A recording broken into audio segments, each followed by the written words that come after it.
Focus చేయండి. Okay, so ఇది enumeration form. Okay, నేను ఒక ఫామ్ చెప్తా, ఆ ఫామ్ ఎందుకోసం పనికొస్తుందో మీరు చెప్పాలి. ఫామ్ 6 దేనికోసం పనికొస్తుంది? గట్టిగా చెప్పండి అందరు కూడా. దేనికోసం? కొత్త ఓట్ల నమోదు పనికొచ్చేది ఫామ్ ఫామ్ 6 కొత్త ఓట్ల నమోదు పనికొస్తుంది. కొత్త ఓటు నమోదు చేయాలంటే ఎన్ని సంవత్సరాల వయసు ఉండాలి? ఎంతమంది 18 అంటున్నారు? చేతులు ఎత్తండి. Very good, very good, very good. కేవలం బర్త్ సర్టిఫికేట్ ఉంటే సరిపోతుందా? ఇంకొక ధృవీకరణ పత్రం కూడా కావాలి. ఏంది అది? ఏది? నో, ఆధార్ కార్డు మర్చిపోక 2 నిమిషాలు. Next residence certificate. Very good, గట్టిగా చప్పట్లు కొట్టండి సార్కు. రెసిడెన్స్ సర్టిఫికేట్, బర్త్ సర్టిఫికేట్, అదే విధంగా రెసిడెన్స్ సర్టిఫికేట్. కానీ మీకు తెలియని సీక్రెట్ ఒకటి చెప్తా, కాంగ్రెస్ వాళ్ళకు బీజేపీ వాళ్ళకి చెప్పకండి. చెప్తారా? అస్సలు చెప్పొద్దు. 18 సంవత్సరాలు నిండని అవసరం లేదు. ఎలక్షన్ కమిషన్ రూల్స్ మార్చింది, అర్థమైందా? 17 సంవత్సరాలు కంప్లీట్ అయిపోయిన వెంటనే అడ్వాన్స్ గా మీరు ఫామ్ 6 సబ్మిట్ చేయవచ్చు. డిక్లరేషన్ ఇచ్చి కాంగ్రెస్ బీజేపీకి చచ్చినా చెప్పకండి. మీడియా వాళ్ళు కొంచెం బ్లాక్ చేయండి, దీన్ని బ్లాక్ చేయండి. మేము వినాలని అనుకోవడం లేదు. వాళ్ళు మీరు కొత్తగా ఉన్న ఓటర్లందరి దగ్గరికి పోయి 17 సంవత్సరాలు నిండినా పర్లేదు, అమ్మ తమ్మి కేసీఆర్ గారి ఆలోచన విధానం, అదే విధంగా తెలంగాణను తయారు చేసిన విధానం, తెలంగాణ పోరాటాల చరిత్ర, తెలంగాణ 10 సంవత్సరాలు ఏ విధంగా బంజరుగా ఉన్న తెలంగాణ బంగారు తెలంగాణగా ఏ విధంగా మారింది. రేపు వాళ్ళు ఓట్లేసి వీళ్ళందరూ కూడా ఇక్కడ జడ్చర్లలో లక్ష్మారెడ్డిని గారిని గెలిపించి అక్కడ సెక్రటరియట్ లో కేసీఆర్ గారిని ముఖ్యమంత్రి చేస్తే వాళ్ళ జీవితాలు ఏ విధంగా మారబోతున్నాయన్న విషయాన్ని వాళ్లకు చెప్పి మీరు ఇంటింటికి పోయి ఓటర్లను నమోదు చేయిస్తే అద్భుతంగా ఉంటది. ఉంటుందా? ఉండదా? ఏ ఫామ్? గట్టిగా చెప్పండి. నేను కొత్త ఓటర్ల నమోదు అంటే మీరు ఫామ్ 6 అనాలి. కొత్త ఓటర్ల నమోదు, కొత్త ఓటర్ల నమోదు. 2 చేతులు చెప్పండి. కొత్త ఓటర్ల నమోదు. వెరీ గుడ్, చాలా మంచి స్టూడెంట్స్ మీరందరూ కూడా 100 to 100 మార్క్స్ తెచ్చుకున్నారు. Very good. నెక్స్ట్, మరి నమోదు అంటే కూడిక, మరి మైనస్ కూడా ఉంటుంది, తీసివేత. అదే ఫామ్. ఎవరన్నారు సార్? మీ పేరు పేరు కొండల్. గట్టిగా చప్పట్లు కొట్టండి. బాదేపల్లి కొండల్లో పుట్టినవా ఏంటి నువ్వు? కొండల్ ఏం చెప్పిండు? ఫామ్ 7. ఫామ్ 7 అంటే తొలగింపు, చాలా ఇంపార్టెంట్. బెంగాల్లో దీదీ గారు ఇంట్లో కూర్చోవడానికి ప్రధానమైన కారణం ఈ తొలగింపే. ఫామ్ 7 లాజికల్ డిస్క్రపెన్సీస్ అనే ఒక కొత్త పదం ఎలక్షన్ కమిషన్ తీసుకొని వచ్చింది. లాజికల్ డిస్క్రపెన్సీస్ కింద ఫామ్ 7 తీసుకొచ్చి నీది ఇది మ్యాచ్ అయితే లేదు, అది మ్యాచ్ అయితే లేదు, నువ్వు అక్కడ పోయిన ఇక్కడ పోయిన రకరకాల కార్యక్రమాలు చెప్పి ఫామ్ 7 యాడ్ చేసి తీసేస్తా ఉన్నారు. అందుకొరకు ఫామ్ 7 మీరు గుర్తుపెట్టుకోవాలి. చనిపోయిన వాళ్ళు కానీ పర్మనెంట్ గా షిఫ్ట్ అయిన వ్యక్తులు కానీ వాళ్ళ ఓటు తీసేయాలంటే ఫామ్ 7. కానీ ఫామ్ 7 యూజ్ చేయాలంటే ఒక పని కంపల్సరీ చేయాలి. ఏంటది? అది మామూలుగా చేయడానికి రాదు. ఏంటది? ఫామ్ 7 ద్వారా ఓటు తీసేయాలంటే ఒక పని కంపల్సరీ బిఎల్ఓ చేయాలి. ఏంటది? కొంచెం దగ్గరకు వచ్చినావు. అరే లక్ష్మారెడ్డి గారు మా అందరు చెప్పిండు, జడ్చర్ల వాళ్ళంటే ఏళ్ళు చూపితే కొండ వాగుతారన్నారు. మరి ఏంది ఇట్లా చల్లగా అయిపోయారు?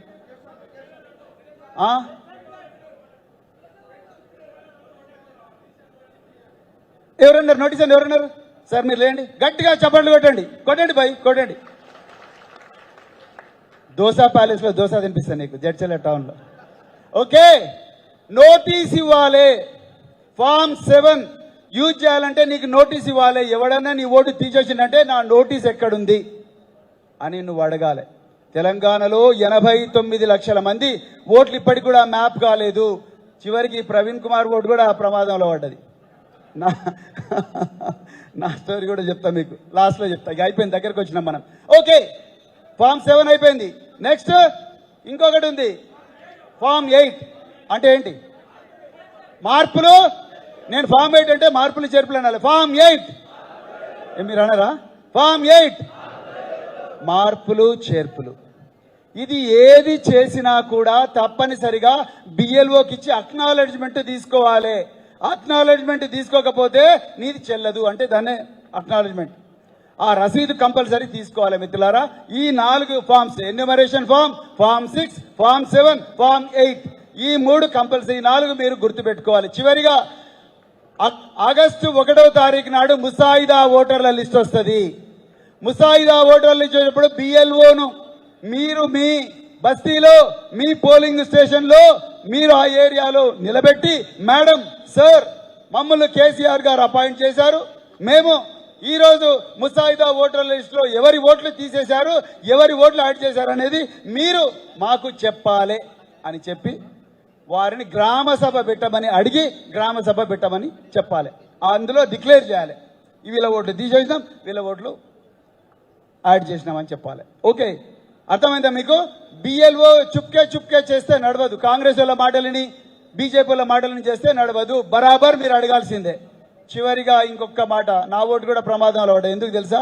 మా బిఎల్ఓ ఏమన్నది, సార్ 2002లో నీ ఓటు సిర్పూర్లో కనిపించడం లేదు, నువ్వు సిర్పూర్ కాగజ్నగర్లో 23లో ఓటేసినావు, 24లో, 25లో, 26లో ఓటేసినావు, కానీ 2002లో నువ్వు ఓటేయలేదు కాబట్టి నీ ఓటు చెల్లదు అన్నది. నాకు ఒక్కటేసారి ఇజ్జత్ పోయింది. బాప్ రే బాప్, నేను ఒక ఐపీఎస్ ఆఫీసర్ను, నేను ఎమ్మెల్యేగా పోటీ చేసిన, నేను ఎంపీగా పోటీ చేసిన, ఇప్పుడు ఈమె నాకు ఓటే చెల్లదు అంటుంది. అంటే నన్ను మ్యామ్ ఏంది చెప్పండి అంటే, సార్ మీది మ్యాప్ కాలేదన్నది. మ్యాపింగ్ మ్యాపింగ్ మ్యాపింగ్ మీ గుండెల మీద రాసి పెట్టుకోవాలి. కళ్ళు తెరిస్తే మ్యాపింగ్, కళ్ళు మూస్తే మ్యాపింగ్. 2002లో నువ్వు ఎక్కడ ఉన్నావు, నీ ఓటు ఎక్కడున్నది వాళ్ళకు చెప్పాలి. అందుకొరకే ఎన్యూమరేషన్ ఫామ్ లో ఎడమ సైడు 2002 గురించి నీకు అడుగుతారు. ఓకే, అగర్ సే 2002లో నీకు ఓటే లేదు, 2002లో నీ ఓటు దొరకలేదు, మరి పడదామా బాయిలా? బాదేపల్లి గుట్టల నుంచి దిగుదామా, కిందికి దుంకుదామా? నో, దయచేసి ఆ పని చేయకండి. నిన్న హైదరాబాద్లో ఒక ఆటో డ్రైవర్ మిత్రుడు చేసినట్టుగా మీరు ఆ పని చేయకండి. ఏం ప్రమాదం లేదు. మనకు నోటీస్ వస్తుంది. మనకు నోటీస్ వచ్చినప్పుడు మనం 13 రకాల ధృవీకరణ పత్రాలు, అది ఆధార్ కార్డు కావచ్చు, అది పాన్ కార్డు కావచ్చు, అది బర్త్ సర్టిఫికేట్ కావచ్చు, అది నీ 10th క్లాస్ మెమో కావచ్చు, నీ గవర్నమెంట్ ఇచ్చిన ఐడి కార్డు కావచ్చు, నీ రెసిడెన్స్ సర్టిఫికేట్ కావచ్చు, నీ బ్యాంకు పాస్బుక్ కావచ్చు, ఇవన్నీ తీసుకొని, ఇందులో ఏదో ఒకటి తీసుకొని మీరు ఈఆర్ఓ దగ్గరికి, అంటే ఆర్డీఓ దగ్గరికి కానీ ఎంఆర్ఓ దగ్గరికి పోతే మీ ఓట్లు పదిలంగా ఉంటాయి. అర్థమైందా? భయం అవుతుందా? భయం ఎవరికైనా గుండెపోటు వస్తుందా? లేదు కదా. ఒక్కసారి జై తెలంగాణ అని అందరు కూడా జై తెలంగాణ, కేసీఆర్ గారి నాయకత్వం. వెరీ గుడ్ మిత్రులారా, మీరు చాలా మంచి స్టూడెంట్స్. మీ అందరికి కూడా క్లాస్లో 100/100 మార్కులు వచ్చినాయి. జై తెలంగాణ.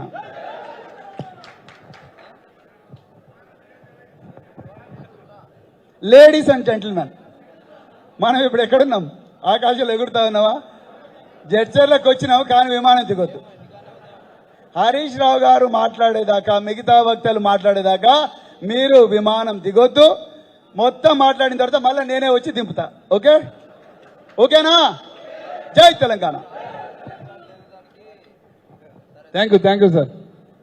అయ్యా, మిమ్మల్ని మెడిటేషన్లో తీసుకుపోయాడు, యోగా చేపించి అన్నీ చెప్పిండు కాబట్టి జాగ్రత్తగా అవన్నీ పాటించాలని కోరుకుంటూ, మరి సమయం తక్కువ ఉంది, దయచేసి మన ఈ కార్యక్రమానికి మహబూబ్నగర్ నారాయణపేట జిల్లా ఇన్ఛార్జిగా వచ్చిన పెద్దలు మహమూద్ గారిని మాట్లాడాల్సి కోరుతాను.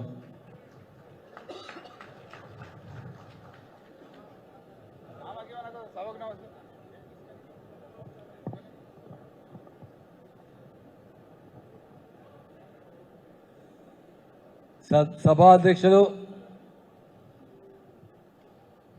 పాత మినిస్టర్ గారు, మీ పాత ఎమ్మెల్యే, ఫ్యూచర్ ఎమ్మెల్యే లక్ష్మారెడ్డి గారు,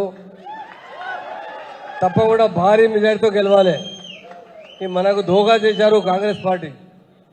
మొత్తం ప్రామిసెస్ చేశారు, 6 గ్యారెంటీ ఇచ్చారు, 420 హామీ ఇచ్చారు. మొత్తం దోగా చేశారు. దొంగ పార్టీ, దొంగ ప్రామిస్ చేశారు. కొంచెం హైదరాబాద్లో అంటే మ్యాక్సిమం కాన్స్టిట్యున్సీలో బీఆర్ఎస్ పార్టీ గెలిచిన సమ్ డిస్ట్రిక్ట్లో ప్రాపర్లీ మహబూబ్నగర్, నల్గొండ, వరంగల్, ఖమ్మంలో కొంచెం దోకా అయింది. భరోసా చేశారు, భరోసా చేసిన పార్టీ లేదు. ఇంతకుముందు 40 years పని చేసిన పార్టీ ఇప్పుడు పవర్ కోసం రాంగ్ ప్రామిసెస్ చేశారు. మా డైనామిక్ లీడర్, పార్టీకి బ్యాక్ బోన్, మొత్తం ఇండియాలో #1 కాన్స్టిట్యున్సీ చేసిన లీడర్ సిద్దిపేట ఎమ్మెల్యే గారు హరీష్ రావు గారు 2001 నుంచి ఈ రోజు తక్ పార్టీలో ఎప్పుడు ప్రాబ్లం వస్తాయంటే ముందు వచ్చిన పని చేసిన లీడర్ హరీష్ రావు గారు ఉన్నారు. మా శ్రీనివాస్ గౌడ్ గారు మహబూబ్నగర్ ఎక్స్ ఎమ్మెల్యే, నరేందర్ రెడ్డి గారు ఎక్స్ ఎమ్మెల్యే, అంజయ్ యాదవ్ గారు ఎక్స్ ఎమ్మెల్యే, ఆలా వెంకటేష్ గారు ఎక్స్ ఎమ్మెల్యే, ఇప్పుడు మాట్లాడిన ఆర్ఎస్ పర్వీన్ గారు మా పార్టీలో ఉన్నప్పుడు भी చాలా పని చేసిన ఆయన. రెసిడెన్షియల్ స్కూల్ ఓపెన్ చేసిన మా ఆనరబుల్ కేసీఆర్ గారు, అది भी చాలా సపోర్ట్ చేసిన అంటే మా పర్వీన్ కుమార్ గారు సార్ చాలా టైం యాद చేశారు. अरे महमूद भाई आपकी कमेटी में भी कोई आदमी है क्या ऐसा परवीन साहब के वैसा है तो लेके आइए ना बोलते थे. తర్వాత हमारे एक्स कमिश्नर గారు కొద్ది చైర్మన్ పోస్ట్ ఇచ్చారు. వెంకటేశ్వర గారు ఎక్స్ చైర్మన్, యాదయ్య గారు ఎక్స్ వైస్ ప్రెసిడెంట్, వేదిక మీద ఉన్నారు. పెద్దలకు ఈ ప్రోగ్రాంలో వచ్చిన అందరికీ పేరు పేరుతో నమస్కారము, సలాము. ఈ ప్రోగ్రాం చాలా ఇంపార్టెంట్ ప్రోగ్రాం ఉంది. 2002 తర్వాత ఇప్పుడు వచ్చింది. నేను ఆంధ్రప్రదేశ్లో ఉన్నప్పుడు తెలంగాణ వచ్చిన తర్వాత ఫస్ట్ టైం ఎస్ఆర్ ప్రోగ్రాం వచ్చిన. ఇది చాలా ఇంపార్టెంట్ ఉంది. మా అందరితో రిక్వెస్ట్ చేస్తున్నారు, మీరు కేర్ఫుల్లీ ఉండాలి. చాలా మంచి ఇప్పుడు పర్వీన్ కుమార్ గారు చెప్పారు, వెస్ట్ బెంగాల్లో ఎంత ఓటు తీశారు, 90 లక్షల ఓటు తీసే బీజేపీ పార్టీ గెలిచారు. ఇక్కడ भी అట్లా ట్రై చేస్తున్నారు. మీ అందరితో ఒకటి రిక్వెస్ట్ చేస్తున్నాను, మా అక్క చెల్లెలకు, అన్న తమ్ముడులకు ఒకటి రిక్వెస్ట్ చేస్తున్నాను, కేర్ఫుల్గా పని చేయాలి, కేర్ఫుల్గా ఉండాలి. మాకు धोखा చేసినాకే అవకాశం ఉంది. इसलिए मेरे भाइयों बहनों, मैं 2 ही बात बता के जाना चाहता हूं, क्योंकि आपको सुनना है तो किससे, हरीश भाई को सुनना है. आप इंतजार में हैं. मैं यही बताना चाहता हूं, सारे लोग एसआईआर के मामले में बहुत केयरफुली रहिए, क्योंकि अब बीडब्ल्यू आपके घर घर तक फॉर्म आकर तकसीम किए गए. फॉर्म को फिलअप कर कर आप रखिए, और जब भी ऑफिसर से कहेंगे वो फॉर्म वापिस कीजिए. ये बहुत अहम है, क्योंकि हमारा वोट नहीं रहेगा तो हम बेकार हो जाएंगे. ना हमें राशन मिलेगा, ना कोई सरकारी स्कीम से हमें फायदा मिलेगा. ये हर 20 साल में, अब तो खैर 24 साल के बाद 2002 के बाद अब ऐसा रहा है. आपको यही मेरी गुजारिश है, गवर्नमेंट की तरफ से भी 2 ऑफिसर्स है इसके लिए, जो आपके घर घर तक आएंगे, आपको फॉर्म्स देंगे. आपकी जिम्मेदारी है कि फॉर्म्स अच्छी तरीके से फिलअप कीजिए, उसमें गलती मत कीजिए. इसी तरह से वो लोग हमारा वोट निकालना चाहते हैं. इसलिए मेरे भाइयों बहनों, मैं तमाम भाइयों से गुजारिश करना चाहता हूं कि ये बड़ा अहम टाइम है. हमेशा 20 साल में एक बार होता है, और तेलंगाना बनने के बाद पहली मर्तबा हमारा वोट का सर्वे हो रहा है. इसके लिए हमारे जो ऑफिसर्स आएंगे गवर्नमेंट के, उनसे आप फॉर्म्स लीजिए. फॉर्म फिलअप करते वक्त अच्छे काबिल आदमी के साथ आप उसे फॉर्म फिलअप कीजिए, ताकि आपका वोट ना निकल सके. मैं यही 2 बात कहना चाहता हूं. और मेंबरशिप ड्राइव, ये भी हमारा अहम प्रोग्राम है. इस मरतबा डिजिटल मेंबरशिप कर रहे हैं, बहुत आसान है, उसमें कोई परेशानी नहीं है.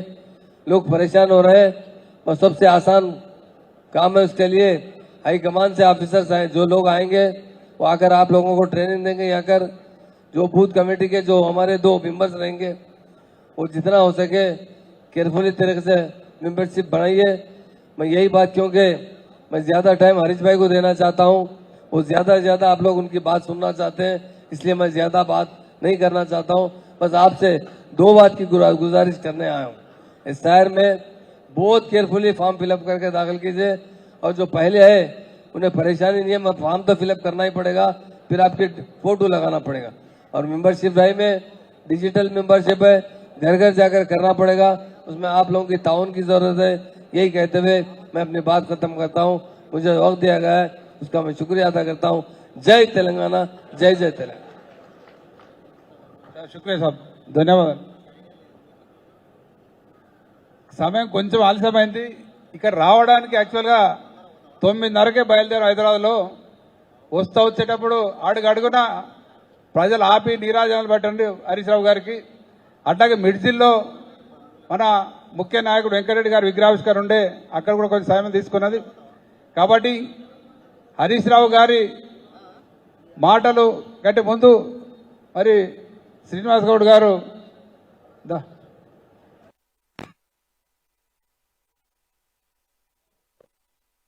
అంటే మామూలుగా శ్రీనివాస్ గౌడ్ గారు కానీ మీకు అంటే చాలా టైం తీసుకుంటారు, కానీ ఇప్పుడు మీ అందరి తరఫున రిక్వెస్ట్ చేస్తున్నా, మీకు కూడా అందరూ కొంచెం తక్కువ టైం తీసుకోండి.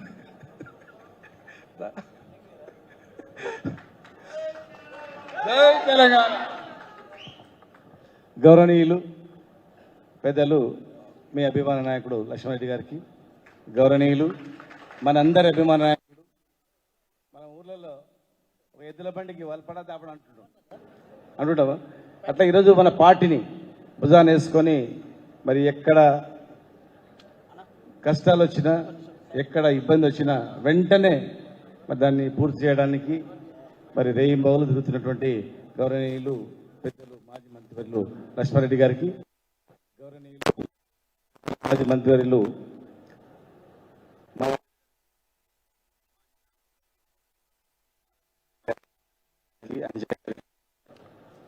మాజీ చైర్మన్లు వెంకటేశ్వర రెడ్డి గారికి, రజనీ గారికి, వాలే నాయక్ గారికి, రాంబల్ నాయక్ గారికి,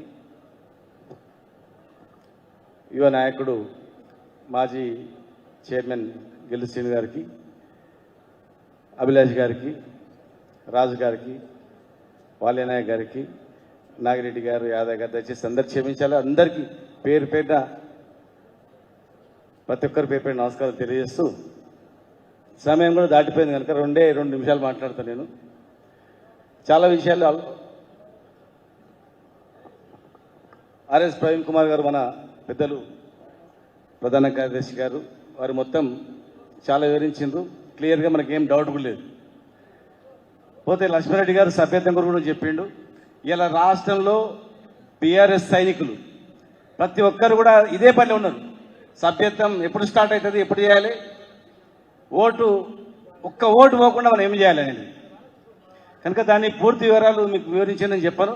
కాబట్టి ఒకటే మీకు యాడ్ చేస్తాను. ఖచ్చితంగా మీకు బిఎల్ఓ ఎవరో తెలవాలి, బిఎల్ఓ ఫోన్ నెంబర్ ఉండాలి, బిఎల్ఓ ఎప్పుడు వస్తుందో తెలుసుకోవాలి, బిఎల్ఓ ఎన్నిళ్ళు మ్యాపింగ్ చేస్తుందో తెలుసుకోవాలి, మ్యాపింగ్ అయినటువన్నీ కరెక్ట్ ఉన్నాయో తెలుసుకోవాలి. ఒకవేళ మిస్ అయితే మళ్ళీ నెక్స్ట్ ఒక 1 మంత్ ఆబ్జెక్షన్ కాల్ఫర్ చేస్తారు, అప్పుడు మళ్ళీ ఫుల్ఫిల్ చేసి సబ్మిట్ చేసినట్టు చేసుకోవాలి. మొత్తం మీద ఆ ఊర్లో ఒక్క ఓటు అయినా మీదే బాధ్యత, గుర్తుపెట్టుకోండి. మీరే ఊహించుకొని వీడు నాకు సర్పంచ్ 7 లక్షల ఓటు వేయలేదు, వీడు నాకు ఎంపీటీసీ లక్షలు వేయలేదు, వీడిని ఏమన్నా కానీ అనేది అనుకోవద్దు. రేపు రాబోయే రోజుల్లో ఓటర్లు అందరూ కూడా మన వైపే వస్తారు, మనల్ని చూస్తున్నారు. కేసీఆర్ గారు మళ్ళీ ఎప్పుడు 3వసారి ముఖ్యమంత్రి కావాలని దానిలో ఉన్నారు కనుక ఎవరు కూడా దానికి డౌట్ పెట్టుకోవద్దు. ఈరోజు 3 సంవత్సరాల దగ్గర అయింది.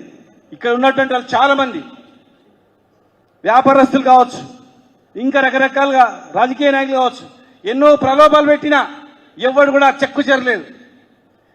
ఎన్ని ఇబ్బందులు పెట్టినా వ్యాపారంలో ఎవరు కూడా భయపడలేదు.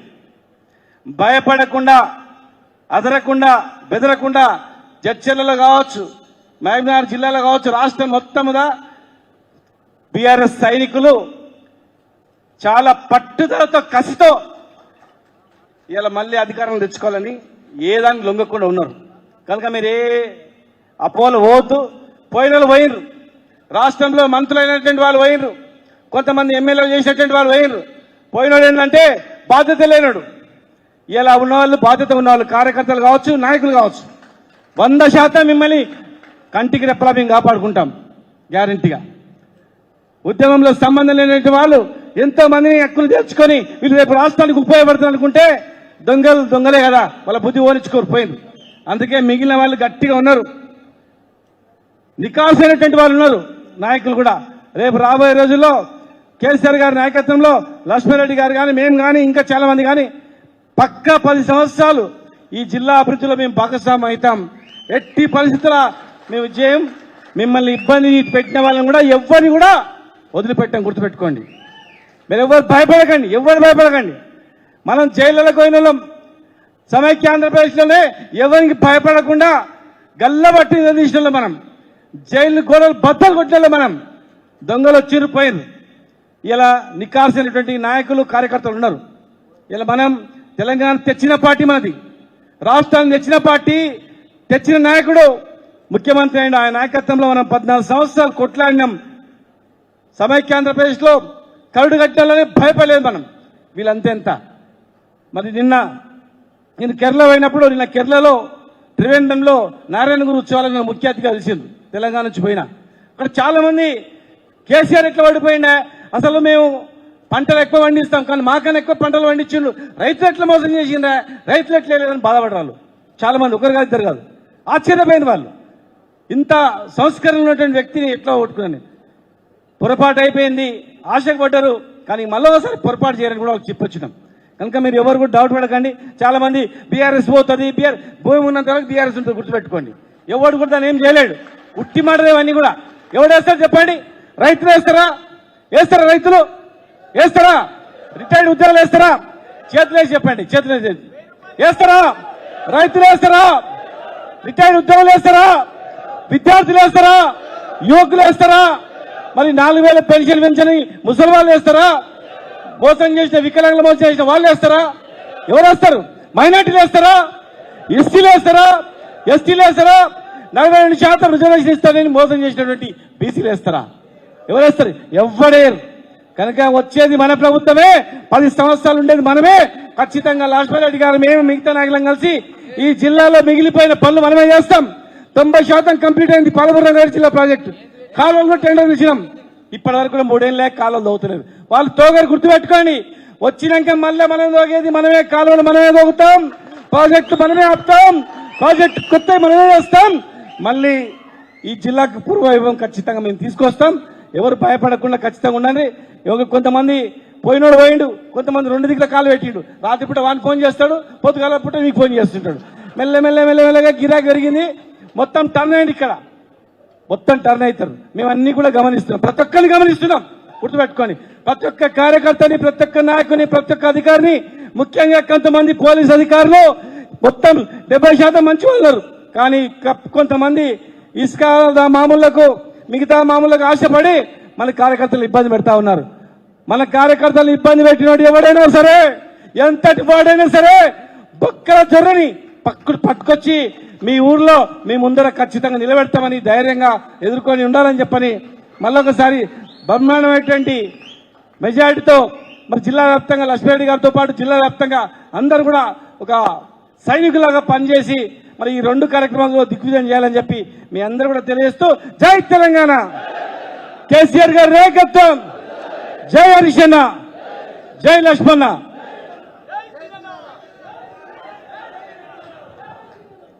జై తెలంగాణ. మరి మీరు ఎదురు చూస్తున్న మన ముఖ్య అతిథులు, వారికి మనం అందరూ కూడా మళ్ళొకసారి ధన్యవాదాలు తెలియజేయాలి.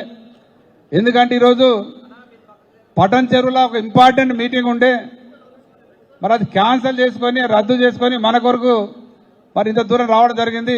సడన్ ప్రోగ్రామ్ అయినా సరే వారికి మనస్ఫూర్తిగా మీ అందరి తరఫున ధన్యవాదాలు తెలియజేస్తూ హరీష్ రావు గారిని మాట్లాడాల్సి కోరుతా ఉన్నాను.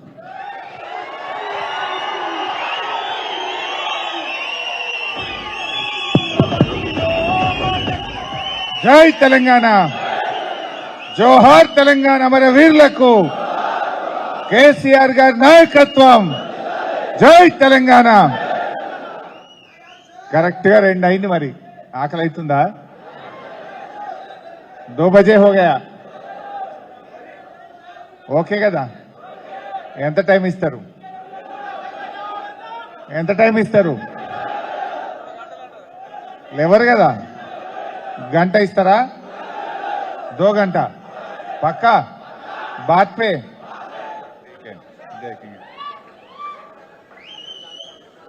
గౌరవనీయులు,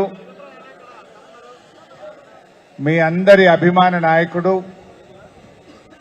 ముఖ్యంగా కేసీఆర్ గారికి మా అందరికీ కూడా ఇష్టమైన నాయకుడు మాజీ మంత్రివర్యులు డాక్టర్ లక్ష్మారెడ్డి గారు. ఎందుకు ఈ మాట అన్నా? కేసీఆర్ గారికి మా అందరికీ ఇష్టమైన నాయకుడు అన్నా. ఎందుకన్నా? ఈ రోజుల్లో అంటే తెలంగాణ ఉద్యమ తొలినాళ్లలో చేరిండు ఆయన బీఆర్ఎస్ లో. చాలా దగ్గరగా పనిచేసినాం నేను లక్ష్మారెడ్డి గారు. అయితే ఎందుకు ఆ మాట కేసీఆర్ గారికి మా అందరికీ ఎందుకు ఆయన అంటే ప్రేమ అంటే, ఈ రోజుల్లో ఎవడైనా సర్పంచ్కు రాజీనామా చేయమంటే వాడు మళ్ళా కనబడతాడా? లేకపోతే ఎంపీటీసీకి రాజీనామా చేయరా అంటే పార్టీ మారుతాడు, తెల్లారి వరకే జంపు కొట్టడా?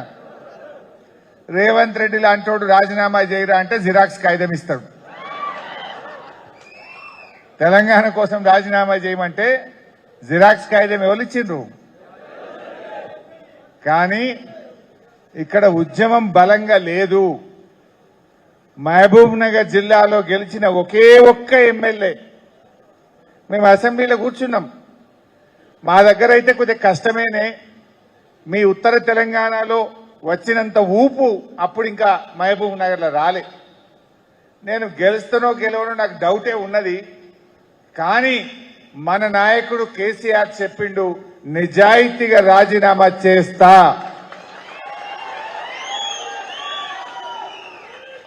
అప్పుడు నాకు తెలుసు 26లో ఒక 10 మంది ఎమ్మెల్యేలు మనోళ్ళు అమ్ముడు వైపు ఆఫర్లు ఇస్తే కొంతమంది పోయిండ్రు. ఇదే లక్ష్మారెడ్డి అన్నకు కూడా చాలా ఆఫర్లు వచ్చినాయి.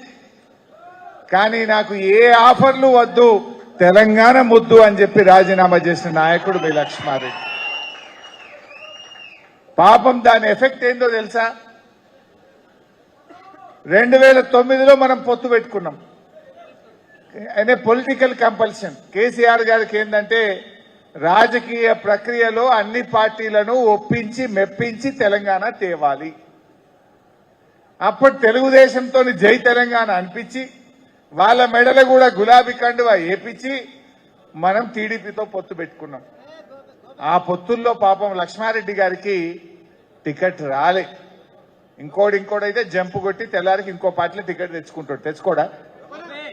కానీ టికెట్ రాకపోయినా నాకు తెలంగాణ ముఖ్యం, కేసీఆర్ ముఖ్యం అని చెప్పి పార్టీలో కేసీఆర్ గారి గెలుపు కోసం ఎంపీగా కృషి చేసిన నిజాయితీ కలిగిన ఒక ఉద్యమకారుడు, ఒక నాయకుడు మీ డాక్టర్ లక్ష్మారెడ్డి గారు. అందుకే మా అందరికీ ఆయనంటే ఎంతో గౌరవం.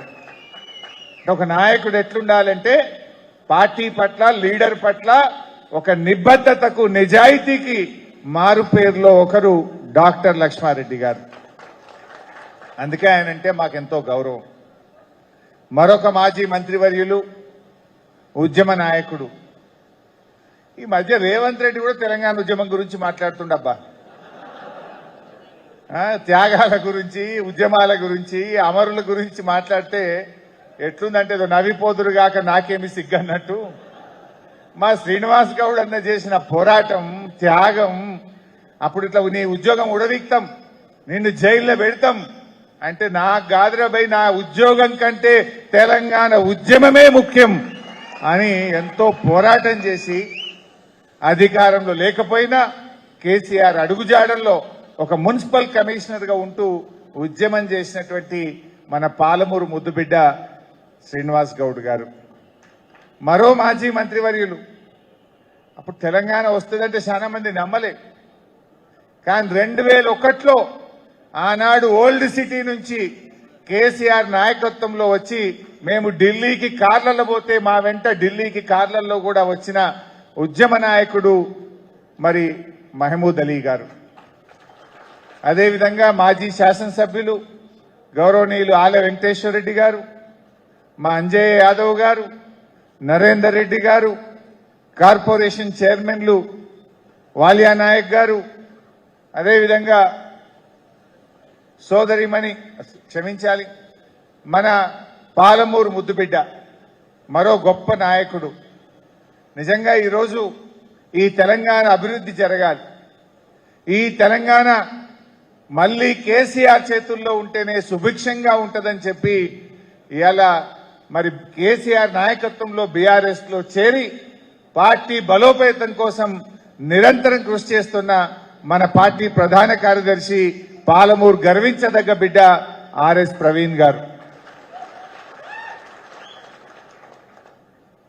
అదేవిధంగా సోదరిమణి సాయి చంద్ అంటే మనందరికీ ప్రేమ. సాయి చంద్ గారు కీర్తిశేషులు వారి సతీమణి రజనీ సాయి చంద్ గారు, తమ్ముడు ఎర్రోల శ్రీనివాస్ గారు, ఆల వెంకటేశ్వర రెడ్డి గారు, రాంభల్ గారు, వాల్యా నాయక్ గారు, అదేవిధంగా మా యాదయ్య గారు, ప్రభాకర్ రెడ్డి గారు, కరాటే రాజు గారు, నాకు కొన్ని పేర్లు మర్చిపోతే ఇక తప్పు పట్టుకోకండి. వేదిక మీద ఉన్న బీఆర్ఎస్ పార్టీ సీనియర్ నాయకులు, మన బీఆర్ఎస్ కుటుంబ సభ్యులు, మీడియా మిత్రులు అందరికీ పేరు పేరున నమస్కారం తెలియజేస్తా ఉన్నా. పొద్దున్నే 9:30కి వెళ్ళాం. మేము మిడ్జిల్ మీదకెళ్ళి తిరుక్కుంటూ వస్తా ఉన్నాం. ఇలా జడ్చర్ల కార్యకర్తల జోష్ అయితే చాలా జబర్దస్త్గా ఉన్నది.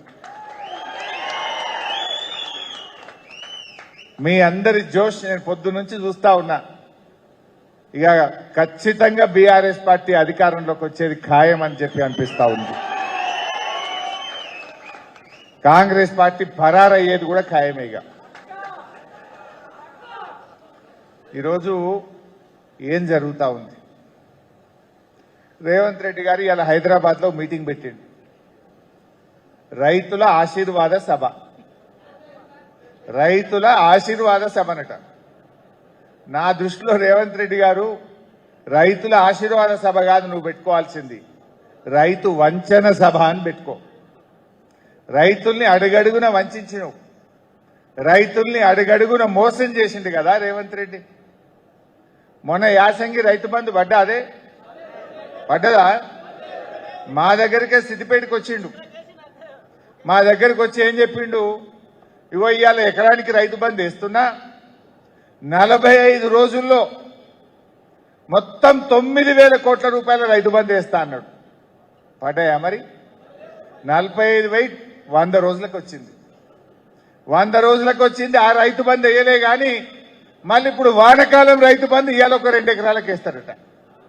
యాసంగి 2 ఎకరాలు వేసిండు, మిగతాది ఎగ్గొట్టిండు. మళ్ళీ ఇప్పుడు వానకాలం 2 ఎకరాలు వేస్తా అని ఇవాళ రైతు ఆశీర్వాద సభ అని పెట్టిండు. అసలు రైతులకు ఇచ్చిన ఒక్క హామీ అన్న అమలైందా? ఏం చెప్పినావు నువ్వు? రైతులకు రుణమాఫీ చేస్తా అన్నావు. రుణమాఫీ అయినా అదే? ఇలా కానోళ్ళు ఎంతమందో చేయి లావట్టు చూస్తా. దాదాపు 8 మందికి గాలే. ఇలా 2 లక్షల లోపోళ్ళకి గాలే, 2 లక్షల పైనోళ్ళకు కూడా రుణమాఫీ కాలే. నీకు 50,000 ఉన్న రుణమాఫీ కాలే. 1,50,000. ఏం పేరు? చెన్నకేశవ్. ఏ ఊరే? సో చెన్నకేశవ్కు 1,50,000 ఉన్న రుణమాఫీ కాలే. అట్లా ఏ ఊరికి పోయినా ఉన్నాయి. ఇవాళ రుణమాఫీ 2 లక్షల లోపాలకు గాలే, 2 లక్షల పైనోళ్ళకు గాలే. రేవంత్ రెడ్డిని నల్లగొండకు పోయిండు. నల్లగొండకు పోయి నిన్న మాట్లాడుతుండు.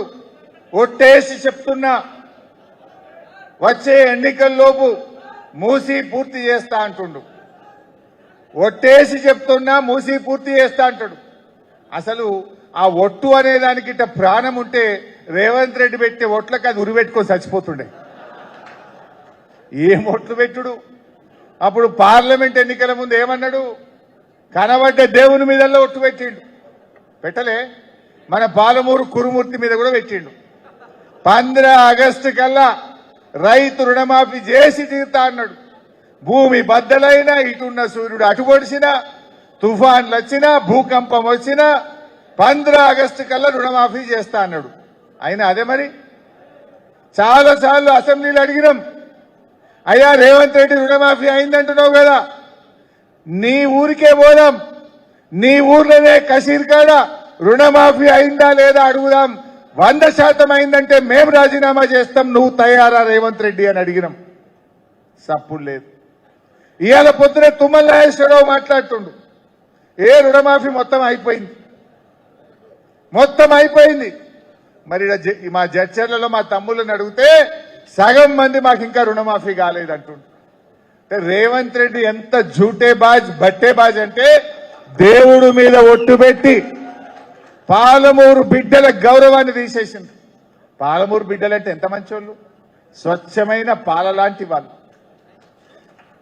మాట అంటే మాట మీద నిలబడే వాళ్ళు, ప్రాణం పోయినా సరే మాట తప్పని బిడ్డలు పాలమూరు బిడ్డలు. కానీ రేవంత్ రెడ్డి ఇలా పాలమూరు పరువు తీస్తున్నాడు. పాలమూరు బిడ్డకి ఇంత తప్పుడు మాట్లాడతాడా, దేవుని మీద ఒట్టుబెట్టి మోసం చేస్తాడా అని ఇలా పాలమూరు పరువు తీసే విధంగా రేవంత్ రెడ్డి యొక్క ప్రవర్తన ఉన్నది. ఒక్కసారి రుణమాఫీ గురించి చూద్దాం ఏం మాట్లాడిండో. రామప్ప దేవాలయం శివుడి సాక్షిగా, సంపత్త సాగర్ల సాక్షిగా, 1000 స్తంభాల గుడి సాక్షిగా, ఓములమ్మ సాక్షిగా, మాతర సరస్వతి మందిరం మీద వచ్చే తప్పున కొమరవెల్లి మల్లన్న సాక్షిగా, యూప్లీన్స్ లో ఉన్న పెద్దమ్మ సాక్షిగా నేను మీకు మాటిస్తున్నా. ఈ కొత్తగడ్డ గడ్డ మీద నుంచి మాట ఇస్తున్నా. గురుమూర్తి స్వామి సాక్షిగా, ఆర్మూర్ శుద్ధుల గుట్ట సాక్షిగా, అనంతగిరి కొండల్లో ఉన్న పద్మనాభుడి సాక్షిగా, నేను యాదగిరిగుట్ట లక్ష్మీ నరసింహస్వామి ఆనగా మాటిస్తున్నా. మెదకు చర్చి సాక్షిగా, 7 పాయల దుర్గమ్మ సాక్షిగా నేను మాట ఇస్తున్నా. పాలమూరు మిత్రుల సాక్షిగా, జాంగీర్పేట సాక్షిగా నేను మాటిస్తున్నా. దేవరాజ్ సాక్షిగా, బాబోజీ సాక్షిగా నేను మాట ఇస్తున్నా. భద్రాద్రి రాముడు సాక్షిగా నేను మీకు మాటిస్తున్నా. అక్కడి సూర్యుడు ఇక్కడ ఉదయించిన, భూమి ఆకాశం తిరగబడ్డా, తుఫానులు వచ్చినా, భూకంపం వచ్చినా, భూమి బద్దలైనా నేను మాట ఇస్తున్నా. 15 ఆగస్టు లోపల తెలంగాణ రైతాంగానికి 2 లక్షల రూపాయల రుణమాఫీ చేసి తీరుతా. 2 లక్షల పైన ఉన్న రైతులు ఎవరు ఆందోళన చెందాల్సిన అవసరం లేదు. 2 లక్షల పైన రుణమా ఉన్నవాళ్ళు 2 లక్షల పైన ఉన్న రుణాన్ని మీరు బ్యాంకులో చెల్లించండి. మీరు చెల్లించిన మరుక్షణం ఆ 2 లక్షల రూపాయలను కూడా మీ ఖాతాలో వేసే బాధ్యత మా ప్రభుత్వం తీసుకుంటుందని చెప్పి నేను ఆ రైతాంగానికి తెలియజేస్తున్నా. ఈ మాట నమ్మి 2 లక్షల మీద పైసలు కట్టిన వాళ్ళు ఉన్నారా? ఇంట్లో ఉన్నారా? ఉన్నారు. ఓ ఇంతమంది కట్టిరు. పాపం ముఖ్యమంత్రి కదా, అందుకే అప్పటికి ఇంకా ఆయన రంగు బయట వాళ్ళే. ఇప్పుడు అర్థమైంది, అడేసాలు అయిపోయింది. ముఖ్యమంత్రి కదా అని నమ్మి ఆ 2 లక్షల మీద రూపాయలు కూడా 3 రూపాయల మిత్తికి 2 రూపాయల మిత్తికి తెచ్చి డబ్బులు కట్టింది. ఇలా వాళ్ళకు కూడా రుణమాఫీ కాలే. ఇలా ఏమైపోయింది రేవంత్ రెడ్డి వల్ల? ఆయనకెట్లా పరువు లేదు, ఆయనకెట్లా గౌరవం లేదు. ముఖ్యమంత్రి అంటే ఆయన గౌరవాన్ని ఆయనే దెబ్బతీసుకున్నాడు. కానీ ఆ కుర్చీకున్న విలువ కూడా ఇవాళ తగ్గిపోయే పరిస్థితి ఏర్పడ్డది. ఇవాళ రుణమాఫీ విషయంలో రైతుల్ని ఇవాళ దారుణంగా మోసం చేసిండ్రు. ముందు బ్యాంకర్లను అడిగిండ్రు ఎన్ని డబ్బులు కావాలంటే 40,000 కోట్లు కావాలన్నారు. అసెంబ్లీలో గవర్నర్ ప్రసంగంలో రుణమాఫీకి 35,000 కోట్ల రూపాయలు ఇస్తున్నామని చెప్పిండ్రు. మరి చేసింది ఎంత? 19,000 కోట్లు. చెప్పుడు 21 నిజంగా అయింది, 19-20 అయింది అంతే. అంటే గవర్నర్ చెప్పించింది ఒకటి, చేసింది ఒకటి, ఏమి చేయకుండానే మొత్తం అయిపోయిందని చెప్పి చేతులు కాబట్టి ఇలా రాష్ట్ర రైతాంగాన్ని ఏ రకంగా మోసం చేసిందో మీ అందరికీ అర్థమవుతా ఉంది. ఇది రుణమాఫీ సంగతి. ఇంకా మన కేసీఆర్ గారి గురించి మాట్లాడుకోవాలంటే ఇలా రేవంత్ రెడ్డికి కేసీఆర్ కున్న ఒక తేడా కూడా మీకు చెప్పాలి. ఎన్నికల ముందు హామీ ఇచ్చి మాట తప్పుడు రేవంత్ రెడ్డి వంతు. ఎన్నికల్లో హామీ ఇవ్వకపోయినా ప్రజలకు ఏం కావాలో తెలుసుకొని చేసిన నాయకుడు కేసీఆర్. రైతు బంధు మనం ఎన్నికల ముందు హామీ ఇచ్చినామా? ఎన్నికల్లో చెప్పకపోయినా రైతు బంధు ఇచ్చిన నాయకుడు కేసీఆర్. కళ్యాణ లక్ష్మి ఇస్తామని ఎలక్షన్ల ముందు చెప్పినామా? కానీ ఎస్సీ, ఎస్టీలు, బీసీలు, మైనారిటీల కష్టాలు చూసి ఈ దేశంలో ఎక్కడ లేని పథకం కళ్యాణ లక్ష్మి తెచ్చింది మన కేసీఆర్. కేసీఆర్ కిట్ ఇస్తామని మనం ఎన్నికల ముందు చెప్పినామా? చెప్పకపోయినా ఆడపిల్లల కోసం, పేదింటి ఆడపిల్లల కోసం కేసీఆర్ కిట్ పథకాన్ని తెచ్చిండ్రు. Ambedkar overseas scholarship, SC, ST, BC పిల్లలు విదేశాల్లో చదువుకోవాలని ఎన్నికల్లో హామీ ఇవ్వకపోయినా 20 లక్షల రూపాయలు ఇచ్చిన నాయకుడు మన కేసీఆర్. ఇట్లా చెప్తే ఒక 100 లిస్ట్ చెప్పొచ్చు మనం. అంటే ఎన్నికల్లో చెప్పి మాట తప్పుడు రేవంత్ రెడ్డి వంతు, ఎన్నికల్లో హామీ ఇవ్వకపోయినా ప్రజల కోసం చేసుడు మన కేసీఆర్, మన బీఆర్ఎస్ పార్టీ యొక్క గొప్పతనం. దీన్ని మన కార్యకర్తలు మనం గట్టిగా కింద చెప్పుకోవాల్సినటువంటి అవసరం ఉంది. ఇక రైతులకు వద్దాం. ఇవాళ రైతు వంచన సభ పెట్టిండు రేవంత్ రెడ్డి. అది ఆశీర్వాద సభ కాదు, రైతు వంచన సభ నా దృష్టిలో. రెండవది రైతు బంధు. ఏం చెప్పిందే రైతు బంధు? ఎన్నికల ముందు 15,000 చెప్పిందా? 15,000. మరి ఇచ్చింది ఎంత? 12,000. అవి ఎన్నిసార్లు ఇచ్చిండ్రు? ఒక పంట మొత్తానికే 9,000 ఎగ్గొట్టిండు. ఒక పంట 3 ఎకరాలే ఇచ్చిండు. ఒక పంట 2 ఎకరాలే ఇచ్చిండు. వాళ్ళు చెప్పిన ప్రకారంగా మొత్తం లెక్క తీస్తే 29,300 కోట్లు ఇలా కాంగ్రెస్ పార్టీ రైతు బంధు పేరిట రైతులకు బాకీ పడ్డది. 29,300 కోట్లు. నేను అడుగుతా ఉన్న జడ్చర్ల నుంచి, రేవంత్ రెడ్డి గారు, నువ్వు ఇవాళ పెట్టుకున్న నీ రైతు వంచన సభలో ఈ 29,300 కోట్లు ఎప్పటిలోగా ఇస్తావో తెలంగాణ రైతాంగానికి చెప్పాలని డిమాండ్ చేస్తా ఉన్నాం.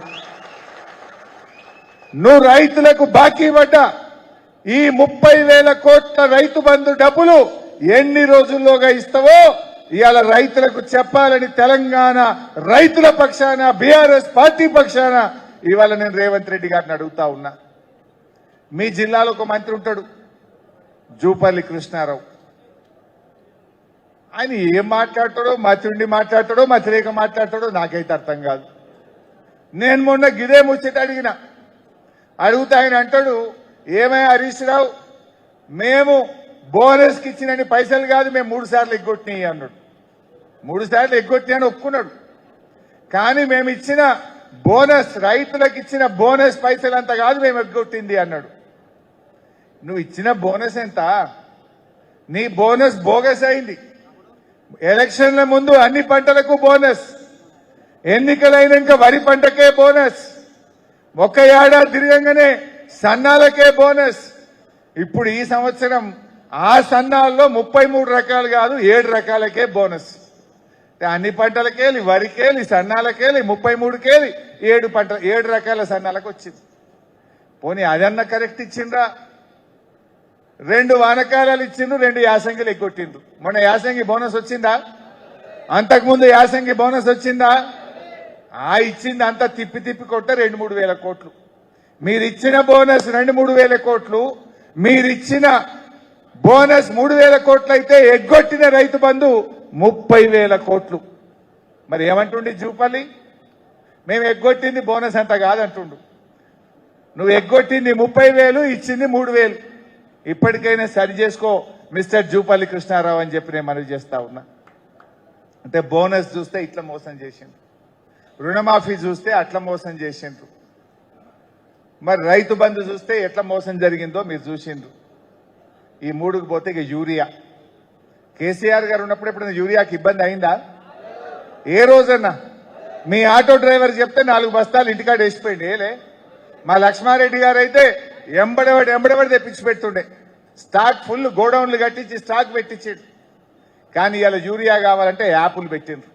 యాప్ ఉండాలన్నా రద్దు కావాలన్నా? యాప్ ఉండాలన్నా రద్దు కావాలన్నా? ఇది మొత్తం తెలంగాణ రైతులు చెప్తున్న మాట.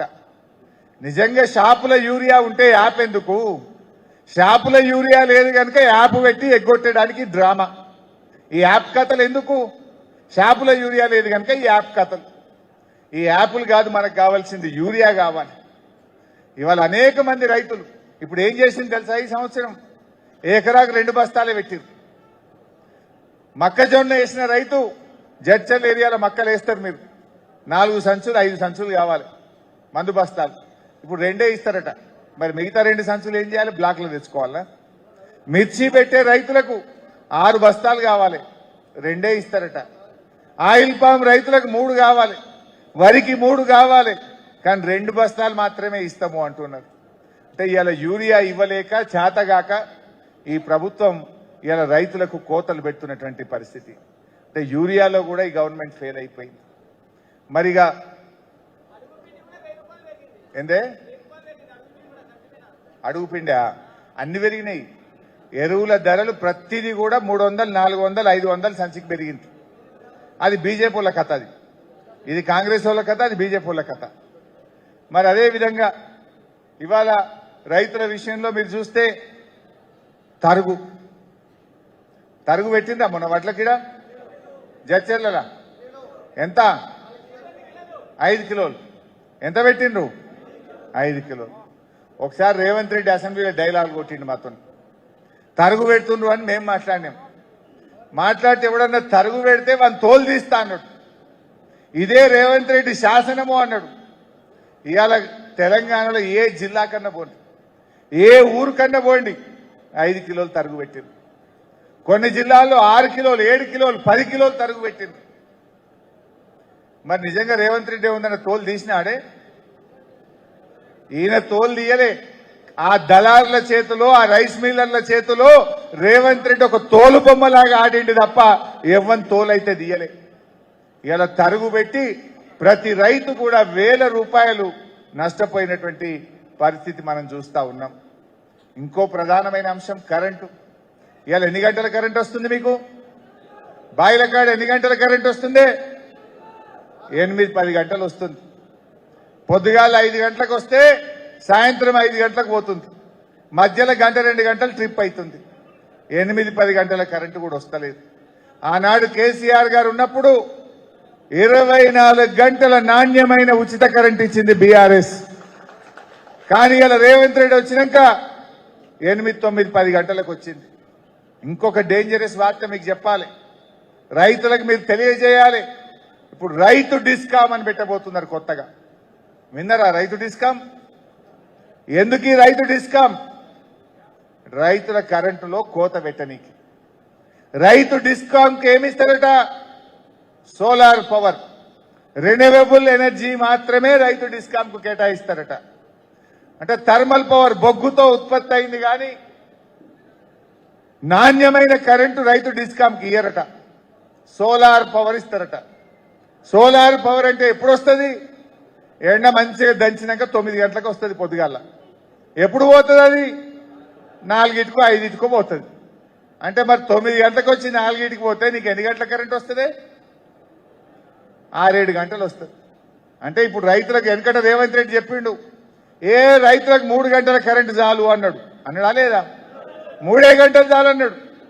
మొన్న ఒక ఆయన కోదండ రెడ్డి అని రైతు కమిషన్ చైర్మన్ ఉంటాడు, ఆయన కూడా డిస్కామ్ ముందుకు వచ్చి 3 గంటల కరెంట్ ఇస్తే చాలు అంటుండు. అంటే ఇవాళ రేవంత్ రెడ్డి ఎటు తీసుకుపోతుందంటే 24 గంటల కరెంటు నుంచి రైతుల్ని 3 గంటల వైపు తీసుకుపోయేటువంటి ప్రమాదం ఉంది. రైతు డిస్కామ్ అనేది రేపు 24 గంటల ఉచిత కరెంటుకు ఉరితాడైపో కూర్చుంటది. కేసీఆర్ ఇచ్చిన 24 గంటల ఉచిత కరెంటు ఈ రైతు డిస్కామ్ పెడితే ఇక వచ్చే పరిస్థితి ఉండదు. కరెంటు బాయే, రైతు బంధు బాయే, ఎరువులు బాయే, రుణమాఫీ చేయకపాయే, ఈ లాస్ట్కి ఇప్పుడు రైతు బీమా కూడా పోయింది. రైతు బీమా కూడా పోయింది. ఆనాడు కేసీఆర్ గారు తెచ్చిన రైతు బీమా రైతు కుటుంబాలకు ఒక ధీమాగా ఉండే. మీ ఊర్లలో అడగండి, ఇప్పుడు మీ వ్యవసాయ శాఖ అధికారులను అడగండి, 6 నెలలకెళ్ళి రైతు బీమా ఆగిపోయింది. ఎల్ఐసికి డబ్బులు కట్టలే. ఈ రాష్ట్రంలో 7,600 మంది రైతులు చనిపోయి ఇలా రైతు బీమా కోసం ఎదురు చూస్తా ఉన్నారు. రైతు బీమా కూడా ఖతం చేశారు. అంటే కేసీఆర్ ఒక్కొక్కటి కూడబెట్టుకుంటా రైతుల ముఖంలో వెలుతురు చూస్తే రేవంత్ రెడ్డి ఒక్కటొక్కటి ఉడవీక్తున్నాడు. కరోనా వచ్చింది కదా, కరోనా అప్పుడన్నా రైతు బంధు ఆగిందా? ఓ రోజు మీ జిల్లా ముద్దుబిడ్డ నిరంజన్ రెడ్డి గారు, ఆయన వ్యవసాయ శాఖ మంత్రి, నేను ఆర్థిక మంత్రిగా ఉన్నా. కేసీఆర్ గారు మీటింగ్ పిలిచిండు మా అందరినీ, మేము పోయినాం. అప్పుడు ఏప్రిల్ మేలో కరోనా ఉండే. కరోనా అయిపోగానే జూన్లో పిలిచిండు. మరి ఇక మృగశిర కార్తె వస్తుంది, చెనుకులు పడతాయి, రైతు బంధు పైసలు జమ చేసిండ్రా అని అడిగిండు మమ్మల్ని. మేము ముఖాలు చూసుకుంటున్నాం. ఎందుకంటే కరోనా 45 రోజులు లాక్డౌన్ అయినాయి, ₹1 ఆమ్దాన్ లేదు, ఖజానా ఖాళీ. మరి ఎట్లా అని మేము పరిశాన్ అవుతున్నాం. ఏందా అట్లా ఆలోచిస్తుండ్రు అని మా అధికారులకు చెప్పిండు కేసీఆర్. మీరు అవన్నీ ఏం లేవు. మంత్రుల జీతాలు బంద్, ఎమ్మెల్యేల జీతాలు బంద్, కాంట్రాక్టర్ల బిల్లులు బంద్, ఉద్యోగస్తులకు సగం జీతం ఇయ్యింది, రైతులకు మాత్రం రైతు బంధు పడి తీరాల్సిందే అన్నాడు కేసీఆర్. రైతుల పట్ల అది కేసీఆర్ కున్న ప్రేమ. కరోనా వచ్చినా, పెద్ద నోట్ల రద్దు వచ్చినా, ఆర్థిక ఇబ్బందులు వచ్చినా 11 విడతల్లో 73,000 కోట్ల రూపాయలు రైతు బంద్ వేసిన నాయకుడు కేసీఆర్. రేవంత్ రెడ్డి నువ్వు వచ్చిన 5 విడతల్లో 3 ఎగబెట్టినావు. నువ్వు వచ్చినాక వచ్చినాయి 5 విడతలు, 5 3 కోసి పారేసినావు. 30,000 కోట్లు రైతు బంధు ఎగ్గొట్టినావు. అంటే మీరు ఆలోచించండి, అలా రైతుల్లో చర్చ పెట్టండి.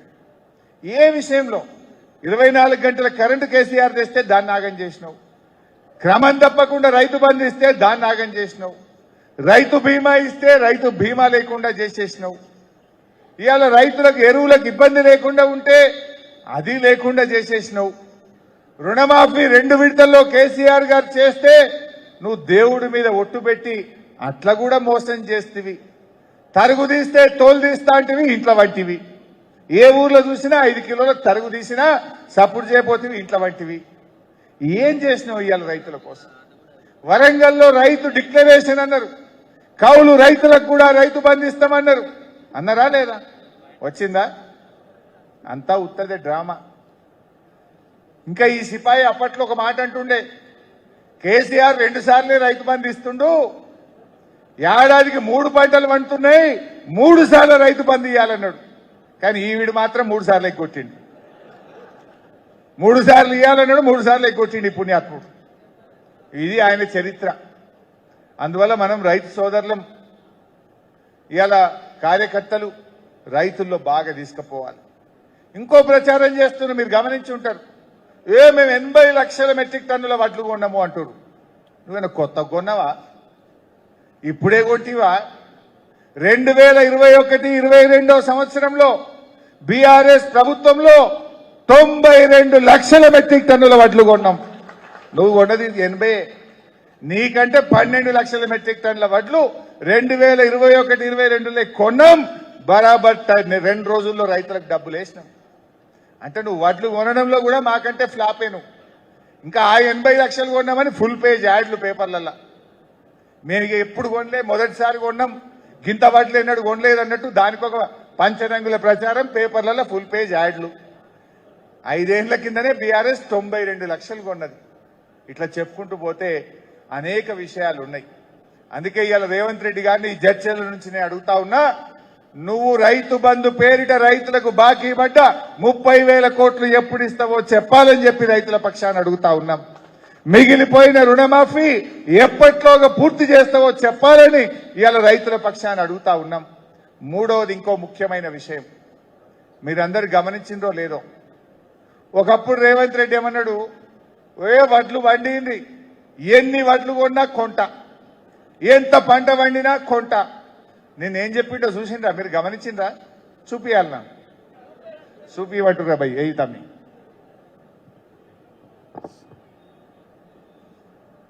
ఈనాడు ఇందిరమ్మ పాలనలో మీరు వరి పండించండి, మీరు పండించిన చివరి గింజ వరకు ఈ ప్రభుత్వం కొనుగోలు చేస్తుంది, మీకు గిట్టుబాటు ధరనే కాదు వ్యవసాయాన్ని లాభసాటిగా చేస్తామని చెప్పి ఈనాడు మన ప్రభుత్వం నిర్ణయం తీసుకున్నది. ఇకపై కేంద్రం ఏ ఏ పంట ఉత్పత్తులకు ఎంఎస్పీ నిర్ణయించి కొనుగోలు చేస్తుందో ఆ పంటలను అంతే కోటాలో రాష్ట్ర ప్రభుత్వం తరఫున కొనుగోలు చేయాలని నిర్ణయం తీసుకున్నాం. పంటల కొనుగోలు కూడా ఇందాక ఉత్తమ్ గారు చెప్పినట్లుగా కేంద్ర ప్రభుత్వం యొక్క విధి విధానాలకు అనుగుణంగానే తెలంగాణ రాష్ట్రంలో కూడా భవిష్యత్తు పంటల కొనుగోళ్లు ఉంటాయి. మీకు అర్థమైందా?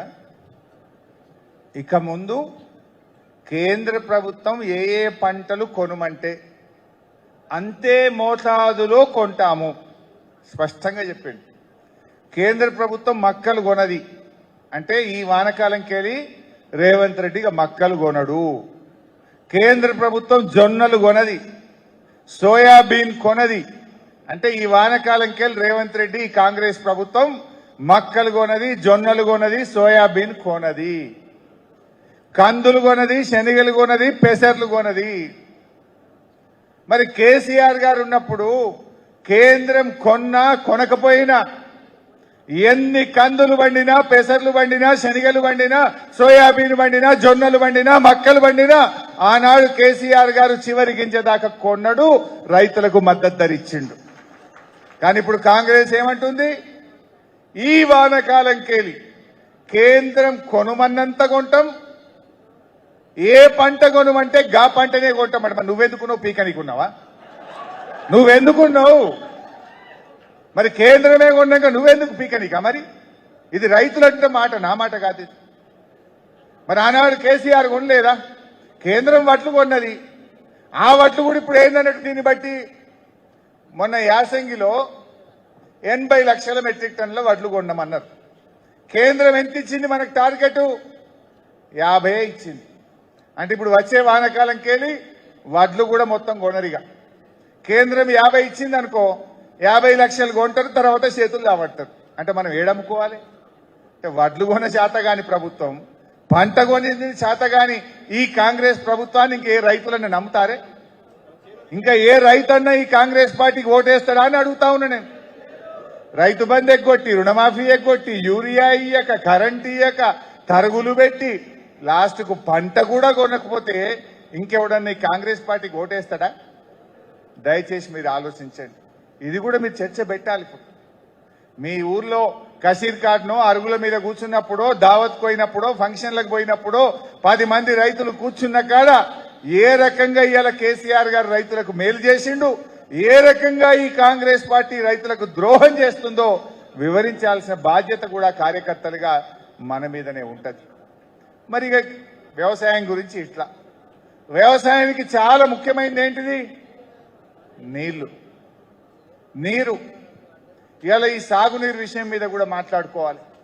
రేవంత్ రెడ్డి పాలమూరు బిడ్డ అంటాడు, కానీ ఆయన చర్యల వల్ల ఇవాళ మొట్టమొదలు నష్టపోయే జిల్లా పాలమూరు జిల్లా.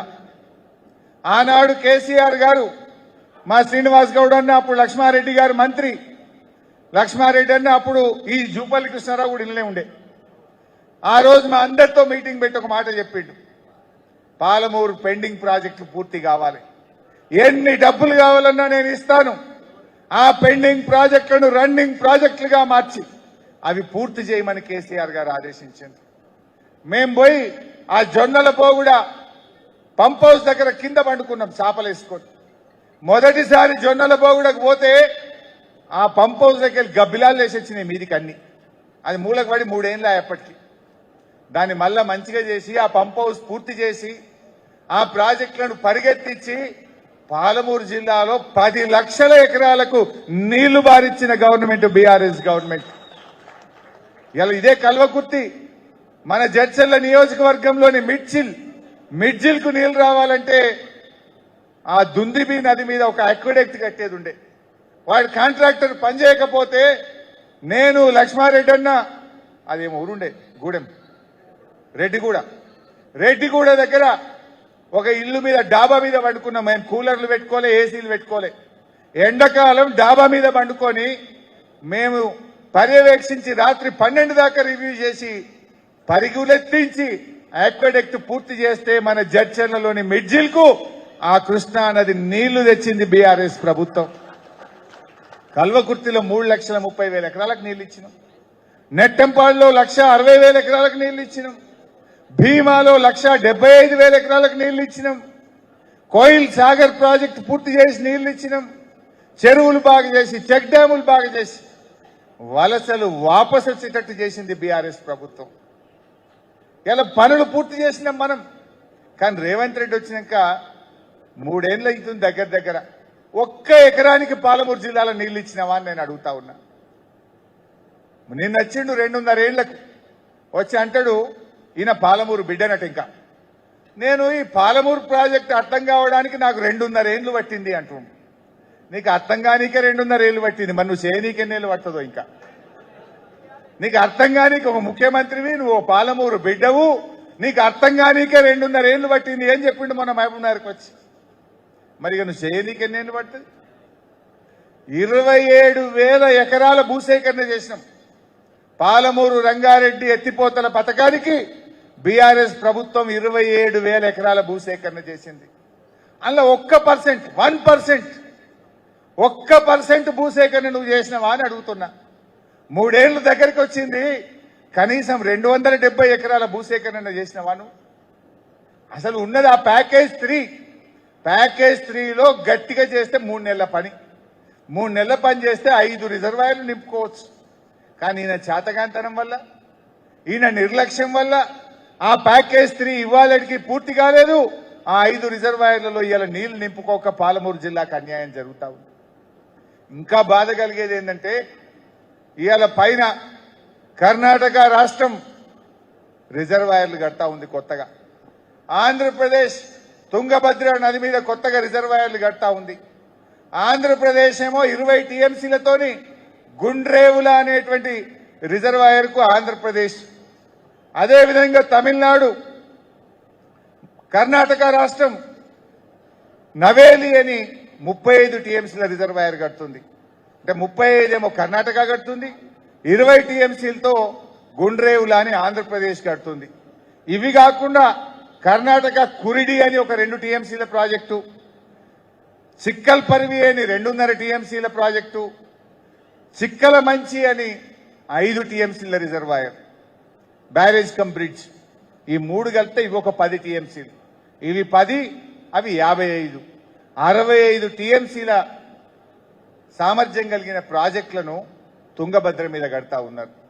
మరి తుంగభద్రలో ఈ నీళ్ళన్నీ ఆగితే పైన రేపు మన శ్రీశైలంకు నీళ్ళు వస్తాయా?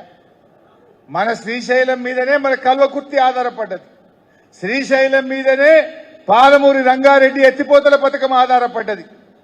కానీ అలా శ్రీశైలంకే నీళ్లు రాకుండా పైన కర్ణాటక, అటు ఆంధ్రప్రదేశ్ ఇవాళ 65 టీఎంసీల రిజర్వాయర్లు కడుతుంటే రేవంత్ రెడ్డి కనీసం వ్యతిరేకిస్తలేడు. ఒక ఉత్తరం కూడా రాయలే, ఇది అక్రమ ప్రాజెక్టు, ఇది కట్టడానికి వీల్లేదు అని ఒక ఉత్తరం కూడా రాయలే. ఆనాడు కేసీఆర్ గారు బీఆర్ఎస్ పార్టీ ఆంధ్రప్రదేశ్ గుండ్రేవుల కడతామంటే పెద్ద ఎత్తున అభ్యంతరాలు చెప్పినాం, ఉత్తరాలు రాసినాం, మీటింగుల్లో మాట్లాడినాం, గుండ్రేవులను ఆపిచ్చినాం. కానీ ఇవాళ ఏమైంది? వాళ్ళ శిష్యుడే ఇక్కడ ముఖ్యమంత్రి అయింది కనుక, వాళ్ళ అడుగులకు మడుగులు వస్తే ఈ ఓటుకు నోటు దొంగ ఇక్కడ ముఖ్యమంత్రి అయింది కనుక ఇప్పుడు మళ్ళా గుండ్రేవుల పైకి వచ్చింది. కేసీఆర్ ఉంటేనేమో గుండ్రేవుల కోల్డ్ స్టోరేజ్లకు పోయింది. ఇవాళ వాళ్ళ జేబు నాయకుడు, వాళ్ళ ఇంటి మనిషి ఇవాళ ఇక్కడ ముఖ్యమంత్రి కాగానే మళ్ళా గుండ్రేవుల కట్టమని ఆంధ్రప్రదేశ్ స్టార్ట్ చేసింది. అంటే ఇవాళ పాలమూరుకు నష్టం జరుగుతుంది. గుండ్రేవుల కట్టినా, మరి అదేవిధంగా కర్ణాటకలో ప్రాజెక్టు కట్టినా ఇవన్నీ కూడా నష్టం జరిగే తెలంగాణ. ఇంత జరుగుతుంటే రేవంత్ రెడ్డి మాట్లాడతలేడు. ఎందుకు అపోజ్ చేస్తలేవు?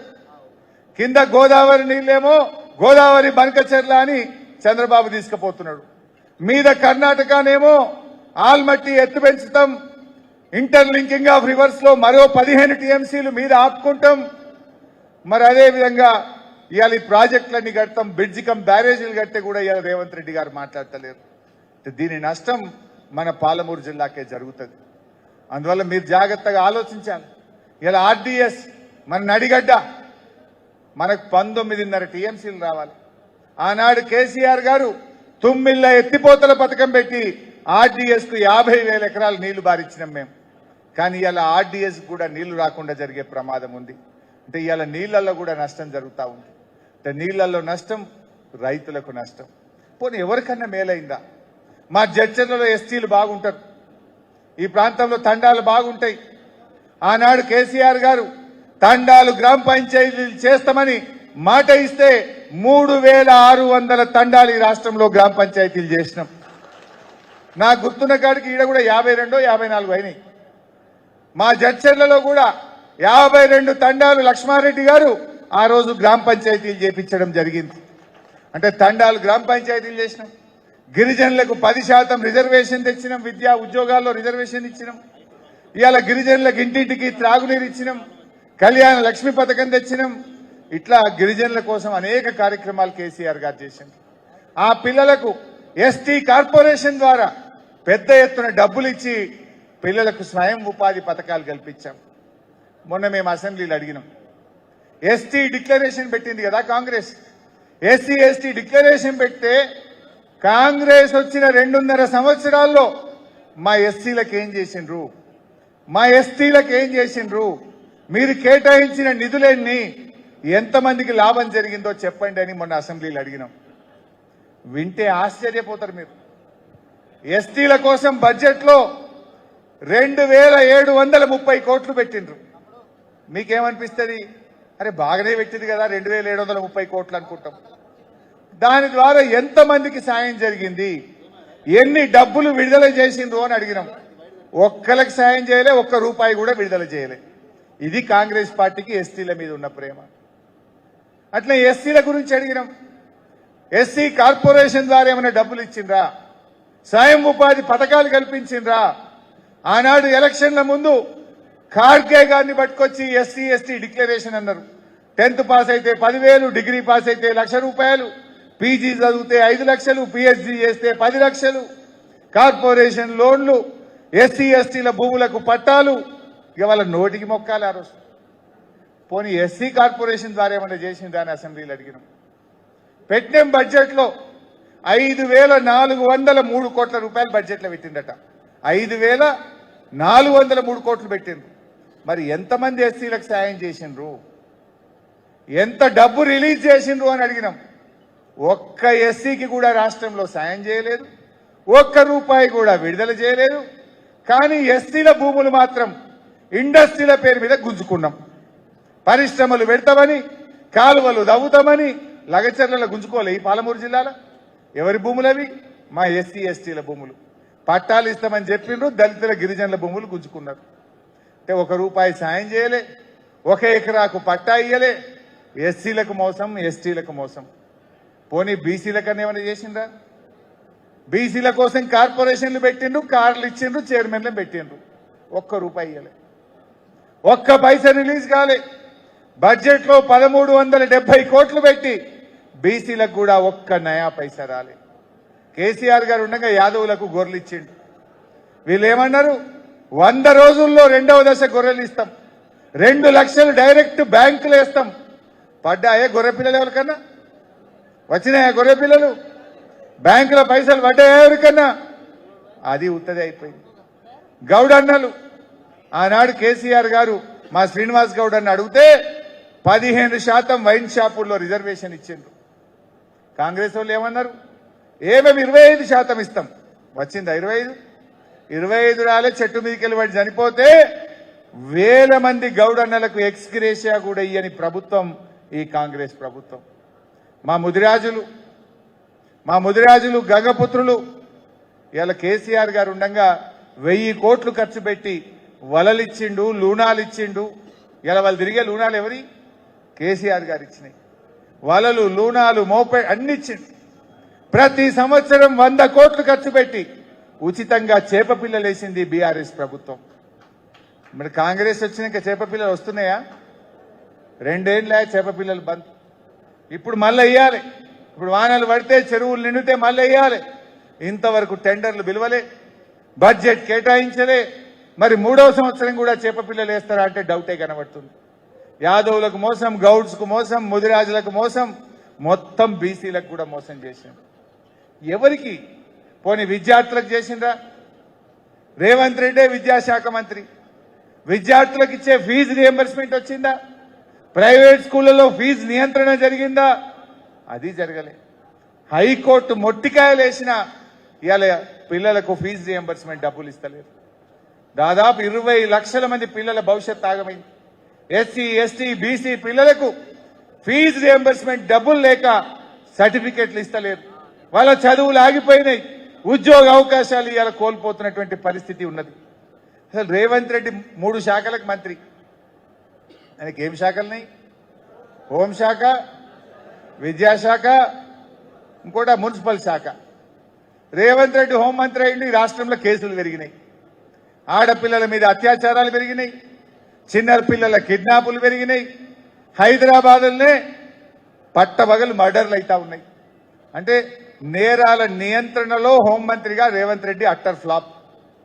విద్యాశాఖ మంత్రిగా ఫీజుల నియంత్రణలో గాని, ఫీజు రియంబర్స్మెంట్ చెల్లించడంలో గాని విద్యాశాఖ మంత్రిగా అట్టర్ ఫ్లాప్. ఇంకోటి ఏంటి, మున్సిపల్ మంత్రి. దోమలు పెరిగినాయి రేవంత్ రెడ్డి వచ్చినాక. దోమల నియంత్రణలో, పారిశుద్ధ్య నిర్వహణలో కూడా రేవంత్ రెడ్డి ఫెయిల్ అయిపోయింది. కానీ ఒక్క దాంట్లో పాస్ అయ్యింది అబ్బా. దేంట్లో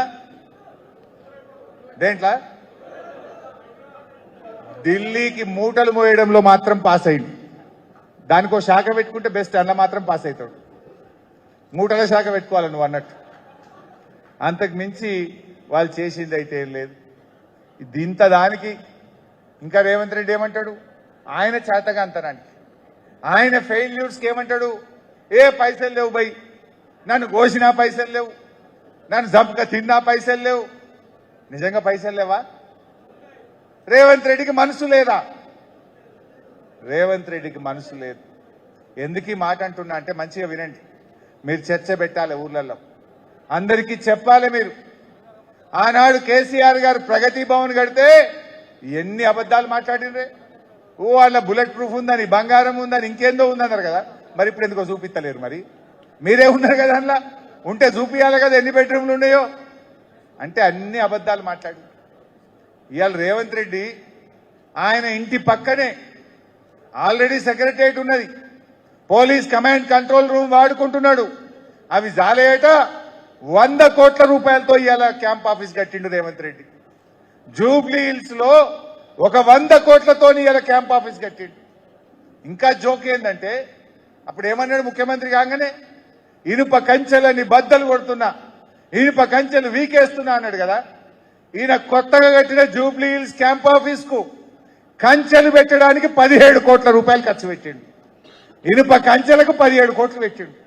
అంటే నీ ఇనుప కంచెలకు 17 కోట్లు ఉంటాయి, నీ క్యాంప్ ఆఫీస్ కు 100 కోట్లు ఉంటాయి, అందాల పోటీలకు 100 కోట్లు ఉంటాయి, నీ మన్మడు నువ్వు కలిసి ఫుట్బాల్ ఆడుకోవడానికి 100 కోట్లు ఉంటాయి. వివిధ రాష్ట్రాల్లో ఎక్కడ ఎన్నికలు జరిగితే అక్కడ ఫుల్ పేజ్ అడ్వర్టైజ్మెంట్లు పేపర్లలో ఇవ్వడానికి 100 కోట్లు ఉంటాయి.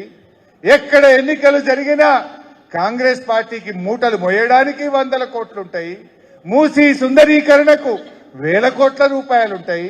ఫ్యూచర్ సిటీకి 1000 కోట్ల రూపాయలు ఉంటాయి. మా రైతన్నకు రుణమాఫీ చేయమంటే ఉండవా? రైతు బంధు ఇవ్వమంటే ఉండవా? మా ఎస్సీ ఎస్టీ పిల్లల చదువులకు ఫీజు రియంబర్స్మెంట్ అంటే ఉండవా? అంటే నీకు మనసు లేదు.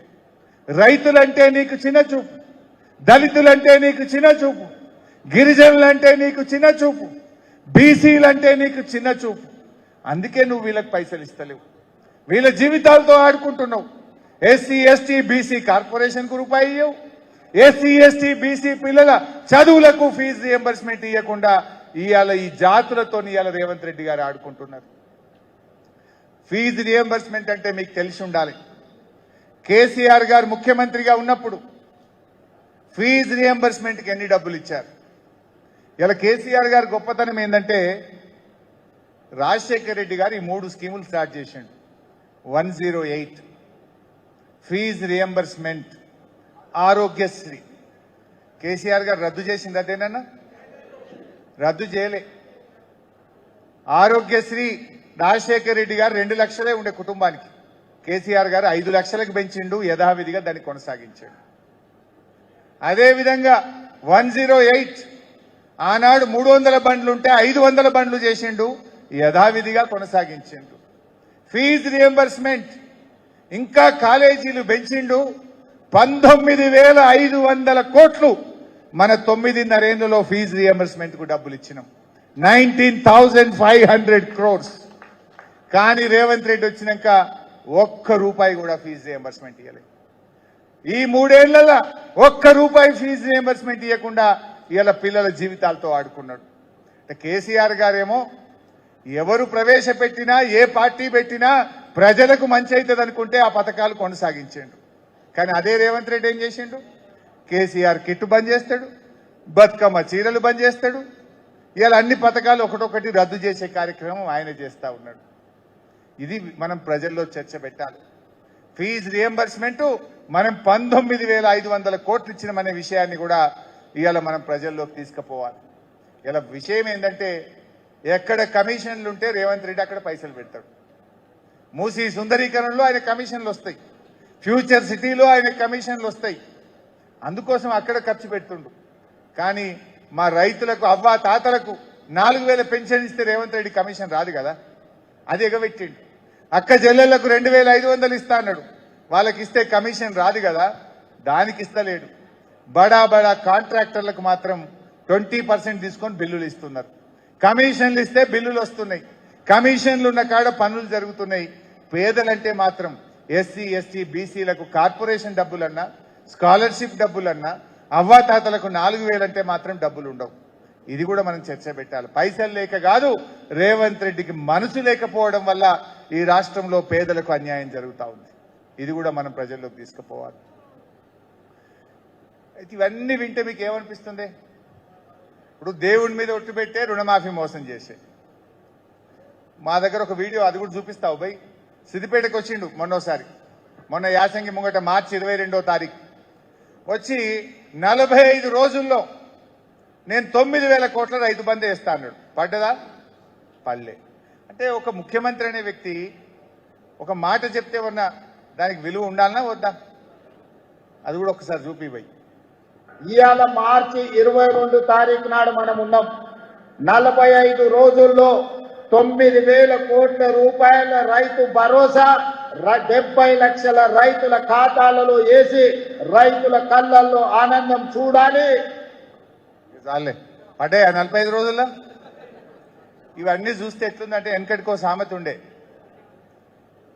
బడాయిల బచ్చిగానికట 7 దొడ్లు 3 ఎడ్లట. ఈయన కూడా గట్లే ఉన్నాయి ఈ బడాయిల మనిషి. ఇవాళ ఇంకో ముఖ్యమైన రోజు, ఇవాళ ఒక విషయం కూడా ఇక గుర్తు చేయాల్సిన రోజు. నేను యాక్చువల్గా అటే పోయేది ఉండే, లక్ష్మణ పిలిచిండని ఇటు వచ్చిన. కరెక్ట్గా ఇవాళ దినం నాడు సంగారెడ్డి జిల్లా పాషమైలారంలో సిగాచి అనే ఒక ఫార్మాసిటికల్ ఫ్యాక్టరీలో బ్లాస్ట్ జరిగి 54 మంది చనిపోయింది. 54 మంది చనిపోయింది. సరే, నేను వెంటనే అక్కడికి పోయినా. నేను పోయేదాకా మంత్రి రాలే, ముఖ్యమంత్రి రాలే. మనం పోయి బీఆర్ఎస్ పార్టీగా ప్రధాన ప్రతిపక్షంగా కష్టపడ్డాం, ప్రభుత్వం దృష్టికి తీసుకుపోయి గట్టిగా మాట్లాడినాం. తెల్లారి మెల్లగా రేవంత్ రెడ్డి వచ్చిండండి. వచ్చి ఏమన్నాడు, 54 మంది చనిపోయినారు, దురదృష్టకరం, బాధాకరం. సరే, చెప్పేదేదో చెప్పిండు. చెప్పి మనిషికి ₹1 కోటి ఎక్స్గ్రేషియా ఇస్తా అన్నాడు. ఇవాళకి ఏడాది దినం, ఇవాళ ఏడాది దినం జరుపుకుంటున్నారు వాళ్ళందరూ. కానీ ఇప్పటికీ ₹1 కోటి రాలే. కేవలం 20-24 లక్షలు వచ్చినాయి. అవేంటి? ఆ పిఎఫ్, ఈఎస్ఐ, ఇన్సూరెన్స్ వాళ్ళు కంపెనీ వాళ్ళు ఇచ్చేటి ఉంటే చూసినారు. గవ్వి తప్ప, గా 24-25 లక్షలు తప్ప. ముఖ్యమంత్రి వచ్చి శవాల మీద ₹1 కోటి ఇస్తామని మాటిస్తే గది కూడా ఇవ్వకపోతే నువ్వు ముఖ్యమంత్రివా? కుర్చీకి ఏమైనా ఇజ్జత్ ఉంటుందా? దేవుని మీద ఒట్టు పెట్టి రైతుల్ని మోసం చేస్తావు, శవాల మీద మాట ఇచ్చి అక్కడ మోసం చేస్తావు. మొన్న పబ్లిక్ మీటింగ్ లో వచ్చి 45 రోజుల్లో రైతు బంద్ వేస్తా అని చెప్పి రైతుల్ని మోసం చేస్తే ఇది ఎట్లున్నది? గా బచ్చిగాని కథ లెక్కలేదు. 7 దొడ్లు 3 ఎడ్లు, మాటలు ఎక్కువ చేతలు తక్కువ. ఇది ఆ కుర్చీ ఇజ్జత్ పోతుంది. నా బాధ ఏంటంటే నీకెట్లా లేదు రేవంత్ రెడ్డి, ఆ పదవికి ఉన్న గౌరవం పోతుంది అనేదే మా బాధ. ఇవన్నీ కూడా మీకు అర్థమవుతా ఉన్నాయి. అయితే ఇవాళ బీఆర్ఎస్ పార్టీగా కార్యకర్తలుగా అన్న ఎస్ఐఆర్ గురించి చెప్పింది. ఎస్ఐఆర్ అనేది పెద్ద భయపడేదేం లేదు. కానీ మన కుటుంబాల్లో మన కేసీఆర్ అభిమానులు, బీఆర్ఎస్ అభిమానులు, మన కార్యకర్తల కుటుంబ సభ్యుల ఇళ్లలో ఓట్లు పోకుండా మీరు జాగ్రత్తగా అన్ని రాసుకుంటే రేపు ఎంపీటీసీ ఎన్నికొచ్చినా, జెడ్పీటీసీ ఎన్నికొచ్చినా, రేపు లక్ష్మారెడ్డి అన్ని ఎన్నికొచ్చినా కూడా మనకు ఇబ్బంది కాకుండా ఉంటుంది. తర్వాత బాధపడితే నష్టం జరుగుతుంది. ఇవాళ కార్యకర్తలుగా మనం కూడా గవర్నమెంట్లు ఉంటేనే మనం పనిచేస్తున్నామా? ఇవాళ ప్రతిపక్షంలో ఉన్నాం. ప్రతిపక్షంలో ఉన్నా పోరాడుతున్నామా లేదా? ప్రజల గొంతుకై పోరాడుతున్నాం. వడ్లు కొనకపోతే కొట్లాడినాం, మక్కలు కొనకపోతే కొట్లాడినాం. అసెంబ్లీలో కూడా ఎట్లా పోరాడుతున్నామో మీరు చూస్తున్నారు. కొట్లాడుతున్నామా లేదా? అసెంబ్లీలో రుణమాఫీ గురించి నిలదీసినాం, రైతు బంధు గురించి నిలదీసినాం, తులం బంగారం ఎప్పుడు ఇస్తావని అడిగినాం, అవ్వా తాతలకు 4,000 పింఛన్ ఎప్పుడు ఇస్తామని అసెంబ్లీలో కొట్లాడినాం. కాంగ్రెస్ స్కామ్లను బయటపెట్టినాం, అవినీతిని బయటపెట్టినాం. ప్రజల గొంతుకగా బీఆర్ఎస్ పార్టీ పనిచేస్తా ఉంది. ఒక రాజకీయ పార్టీ అధికారమే ముఖ్యం కాదు, ప్రతిపక్షంలో ఉన్నా కూడా మనకు గౌరవం ఉంటుంది. ప్రజలు ఎటు చూస్తారు? గవర్నమెంట్ ఫెయిల్ అయితే, గవర్నమెంట్ పట్టించుకోకపోతే ప్రజలు చూసేది మన వైపు చూస్తారు, ప్రతిపక్షం వైపు చూస్తారు. మనం కదా ప్రజల కోసం అండగా నిలబడాల్సింది. అట్లా మనం పనిచేయాలి. ఇలా కేటీఆర్ గారు కానీ, మన శాసనసభ్యులు కానీ, కేసీఆర్ గారు మాకు ఇచ్చేటువంటి డైరెక్షన్లో నిమిషం ప్రజల గొంతుకగా పనిచేస్తున్నాం. ఎక్కడ ఇబ్బంది వస్తే అక్కడ ప్రజల పక్షాన ఇవాళ బీఆర్ఎస్ అటు అసెంబ్లీలో పోరాడుతుంది, బయట కూడా మనం పోరాడుతూ ఉన్నాం. ఈ పోరాటాన్ని మనం కొనసాగించాలి. అది మన బాధ్యత, మన హక్కు. రేవంత్ రెడ్డి ఇవాళ నీళ్లు ఆంధ్రాకి అప్పచెప్తుంటే పోరాడింది ఎవరు? బీజేపీ వాడు బిడ్డ కొట్లాడిండా? బీఆర్ఎస్ఏ కొట్లాడుతుంది. ఎట్లా కడతాడు పోతిరెడ్డిపాడు, ఎట్లా కడతాడు గోదావరి బనకచెర్ల, ఎట్లా కడతాడు గోదావరి నల్లమల్ల సాగర్ అని తెలంగాణ ప్రజల పక్షాన గొంతు విప్పింది కాంగ్రెస్, మెడలు వంచింది కూడా బీఆర్ఎస్ పార్టీ. ఇవాళ కర్ణాటక అక్రమ ప్రాజెక్టుల మీద కూడా పాలమూరు జిల్లాకు అన్యాయం అవుతుందని పోరాడుతున్నది బీఆర్ఎస్ పార్టీ. అందువల్ల మనం అధికారం అదే వస్తుంది వచ్చేటినాడు, కానీ అధికారం ఉన్నా లేకున్నా ప్రజల పక్షాన ప్రజల కోసం పనిచేయాలి. నిజంగా మన కార్యకర్తలు ఏమన్నారు? కేసీఆర్ గారు ఎన్ని పెన్షన్లు ఇచ్చిండే? 65 ఏళ్లకెళ్ళి మనం 67 ఏళ్లకు 57 ఏళ్లకే పెన్షన్ అన్నాం. 57 ఏళ్లకు పెన్షన్ అంటే 6 లక్షల మంది కొత్త పెన్షన్ వచ్చింది. ఈ రేవంత్ రెడ్డిలకు మీటింగ్ పెట్టినాడు కేసీఆర్ సార్, ఆడ కట్టుకొత్తిండిలో పెన్షన్లు పడ్డాయి. అంటే అవినీతి లేకుండా, డబ్బా కొట్టుకోకుండా నిజాయితీగా పనిచేసింది. అదే మన కార్యకర్తలు కూడా మాకు అన్నారు, అన్న గదేదో మా చేతుల మీదకి ఇప్పిస్తే ఇవాళ మన పార్టీకి బలం ఉంటుండే కదా, సారేమో నిజాయితీగా చేసిండు, కానీ ఇవాళ మేము ఇచ్చిన పేరు లేకుండా పోయింది. వాడు ఇంత రేషన్ కార్డు ఇస్తే దానికి ఇంత చెప్పుకోవట్టే. మనం ఇవ్వలేదా? ఎన్నో రేషన్ కార్డులు ఇచ్చినాం, 4 కిలోల బియ్యం ఉంటే 6 కిలోల బియ్యం చేసినాం, కానీ మనం చెప్పుకోలే. మనం ఏమైందంటే మనం చెప్పుకోలే. 57 ఏళ్లకు పెన్షన్ ఇచ్చినాం మనం. కేసీఆర్ గారు వచ్చినాడు ఈ రాష్ట్రంలో 22 లక్షల పెన్షన్లు ఉండే, ఓన్లీ 22 లక్షలు. మనం దిగిపోయేటప్పుడు ఎన్ని ఉన్నాయి తెలుసా? 41 లక్ష పెన్షన్లు అయినాయి. అంటే డబుల్ అయినాయి మనం ఇచ్చిన పెన్షన్లు. 200 ఉంటే 2000 చేసినాం. 22 లక్షల పెన్షన్లను 41 లక్షల పెన్షన్లు చేసినాం. కానీ మనం చెప్పుకున్నామా, పంచినామా?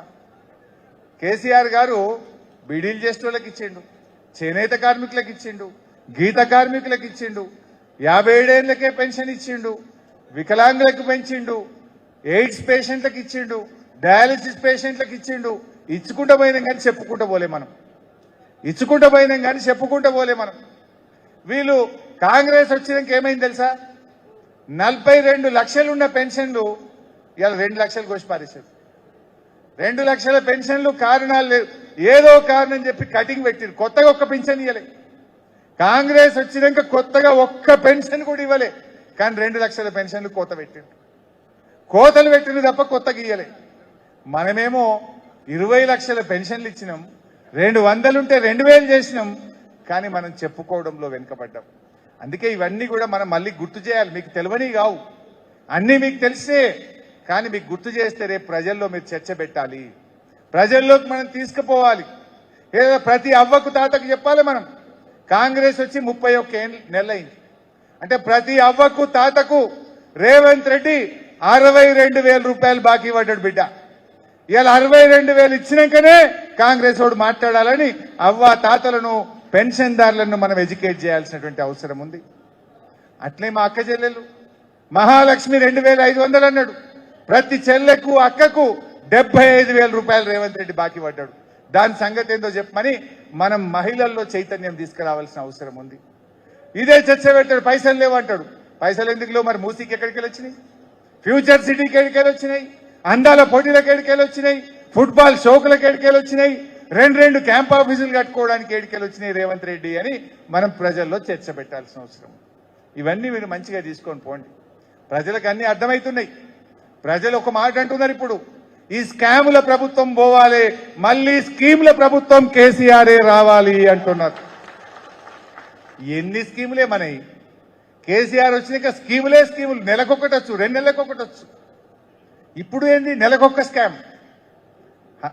హైడ్రా కూడా ఒక పెద్ద స్కామ్, హ్యామ్ రోడ్లో ఒక స్కామ్, విద్యుత్తులో ఒక స్కామ్, సింగరేణిలో ఒక స్కామ్, గురుకుల టెండర్లలో ఒక స్కామ్, అసలు స్కాములే స్కాములు, స్కీములు లేవు కానీ స్కాములు ఫుల్ ఉన్నాయి. అందుకే వీటన్నిటిని కూడా మనం మంచిగా ప్రజల్లోకి తీసుకొని పోదాం. తప్పకుండా ఇవాళ ఇంకొక మాట, లాస్ట్ మాట చెప్పి నేను ముగిస్తా. మొన్న ఎప్పుడో రేవంత్ రెడ్డి మహబూబ్నగర్ జిల్లాకు వచ్చిండు. బీఆర్ఎస్ పార్టీని మొలకెత్తనీయ, పోయిన తాప 2 గెలిచిండ్రు, ఈసారి అది కూడా గెలవనీయ అన్నాడు. అవుతుందా? రేవంత్ రెడ్డి నీ మొహానికి మొలకెత్తిన ధాన్యం కొనే తెలివి లేదు కానీ బీఆర్ఎస్ పార్టీని మొలకెత్తనీయ అని మాట్లాడతావా నువ్వు? మొలకెత్తిన వడ్లు కొనే తెలివి లేదు నీకు, కానీ ఇంకా బీఆర్ఎస్ ను మొలకెత్తనీయ అని ఈ మొనగాడు మాట్లాడుతుండు. రాసి పెట్టుకో, పోయినసారి కొడంగల్లో మా నరేందర్ అన్న నిన్ను చిత్తుగా ఓడగొట్టినాం. నువ్వేదో గుడ్డి మార్దెబ్బలో పోయి మళ్ళీ ఎంపీ గెలిచినావు 5,000తో. మళ్ళా మా నరేందర్ అన్నతో సహా మా పాలమూరులో 14 గెలిచి తీర్థం, బీఆర్ఎస్ అధికారంలోకి వచ్చి తీరుతుంది. అట్లని మనం ఓవర్ కాన్ఫిడెన్స్ ఉందామా? గర్మే బయటింగ్ క్యా? పోరాటం చేయాలి. లోకల్ ఇష్యూస్ మీద కొట్లాడాలి. మీరు కాన్స్టెన్సీ ఇష్యూ, జిల్లా ఇష్యూ ఉంటే లక్ష్మణ కొట్లాడతాడు. మండలంలో ఇష్యూ ఉంటుంది, గ్రామంలో ప్రజా సమస్య ఉంటుంది. గ్రామంలో సమస్య ఉంటే బీఆర్ఎస్ పోరాడాలి, సోషల్ మీడియాలో పెట్టాలి. మండలంలో సమస్య ఉంటే మండల నాయకత్వం పోరాడాలి, దాన్ని సోషల్ మీడియాలో పెట్టాలి. ఎరువులు దొరకలేవు, మండల నాయకులు పోవాలి, పోరాడాలి, సోషల్ మీడియాలో పెట్టాలి. వాటిలు కొంటలేరు, మండల నాయకత్వం మండలంలో పోరాడాలి. మంచినీళ్ళు వస్తలేవు, మండల నాయకత్వం పోరాడాలి. ప్రజల గొంతుకై బీఆర్ఎస్ కార్యకర్తలం కష్టపడి పనిచేద్దాం. మళ్ళీ మన నాయకుడు కేసీఆర్ ను ముఖ్యమంత్రి చేసుకొని ఈ రాష్ట్రాన్ని మళ్ళీ అభివృద్ధిలో ముందుకు తీసుకుపోయే బాధ్యత మరి తెలంగాణ తెచ్చిన ఉద్యమకారులుగా, కార్యకర్తలుగా మన మీదనే ఉంది. అందరం కలిసి ముందుకు పోదాం. జై తెలంగాణ, జై తెలంగాణ.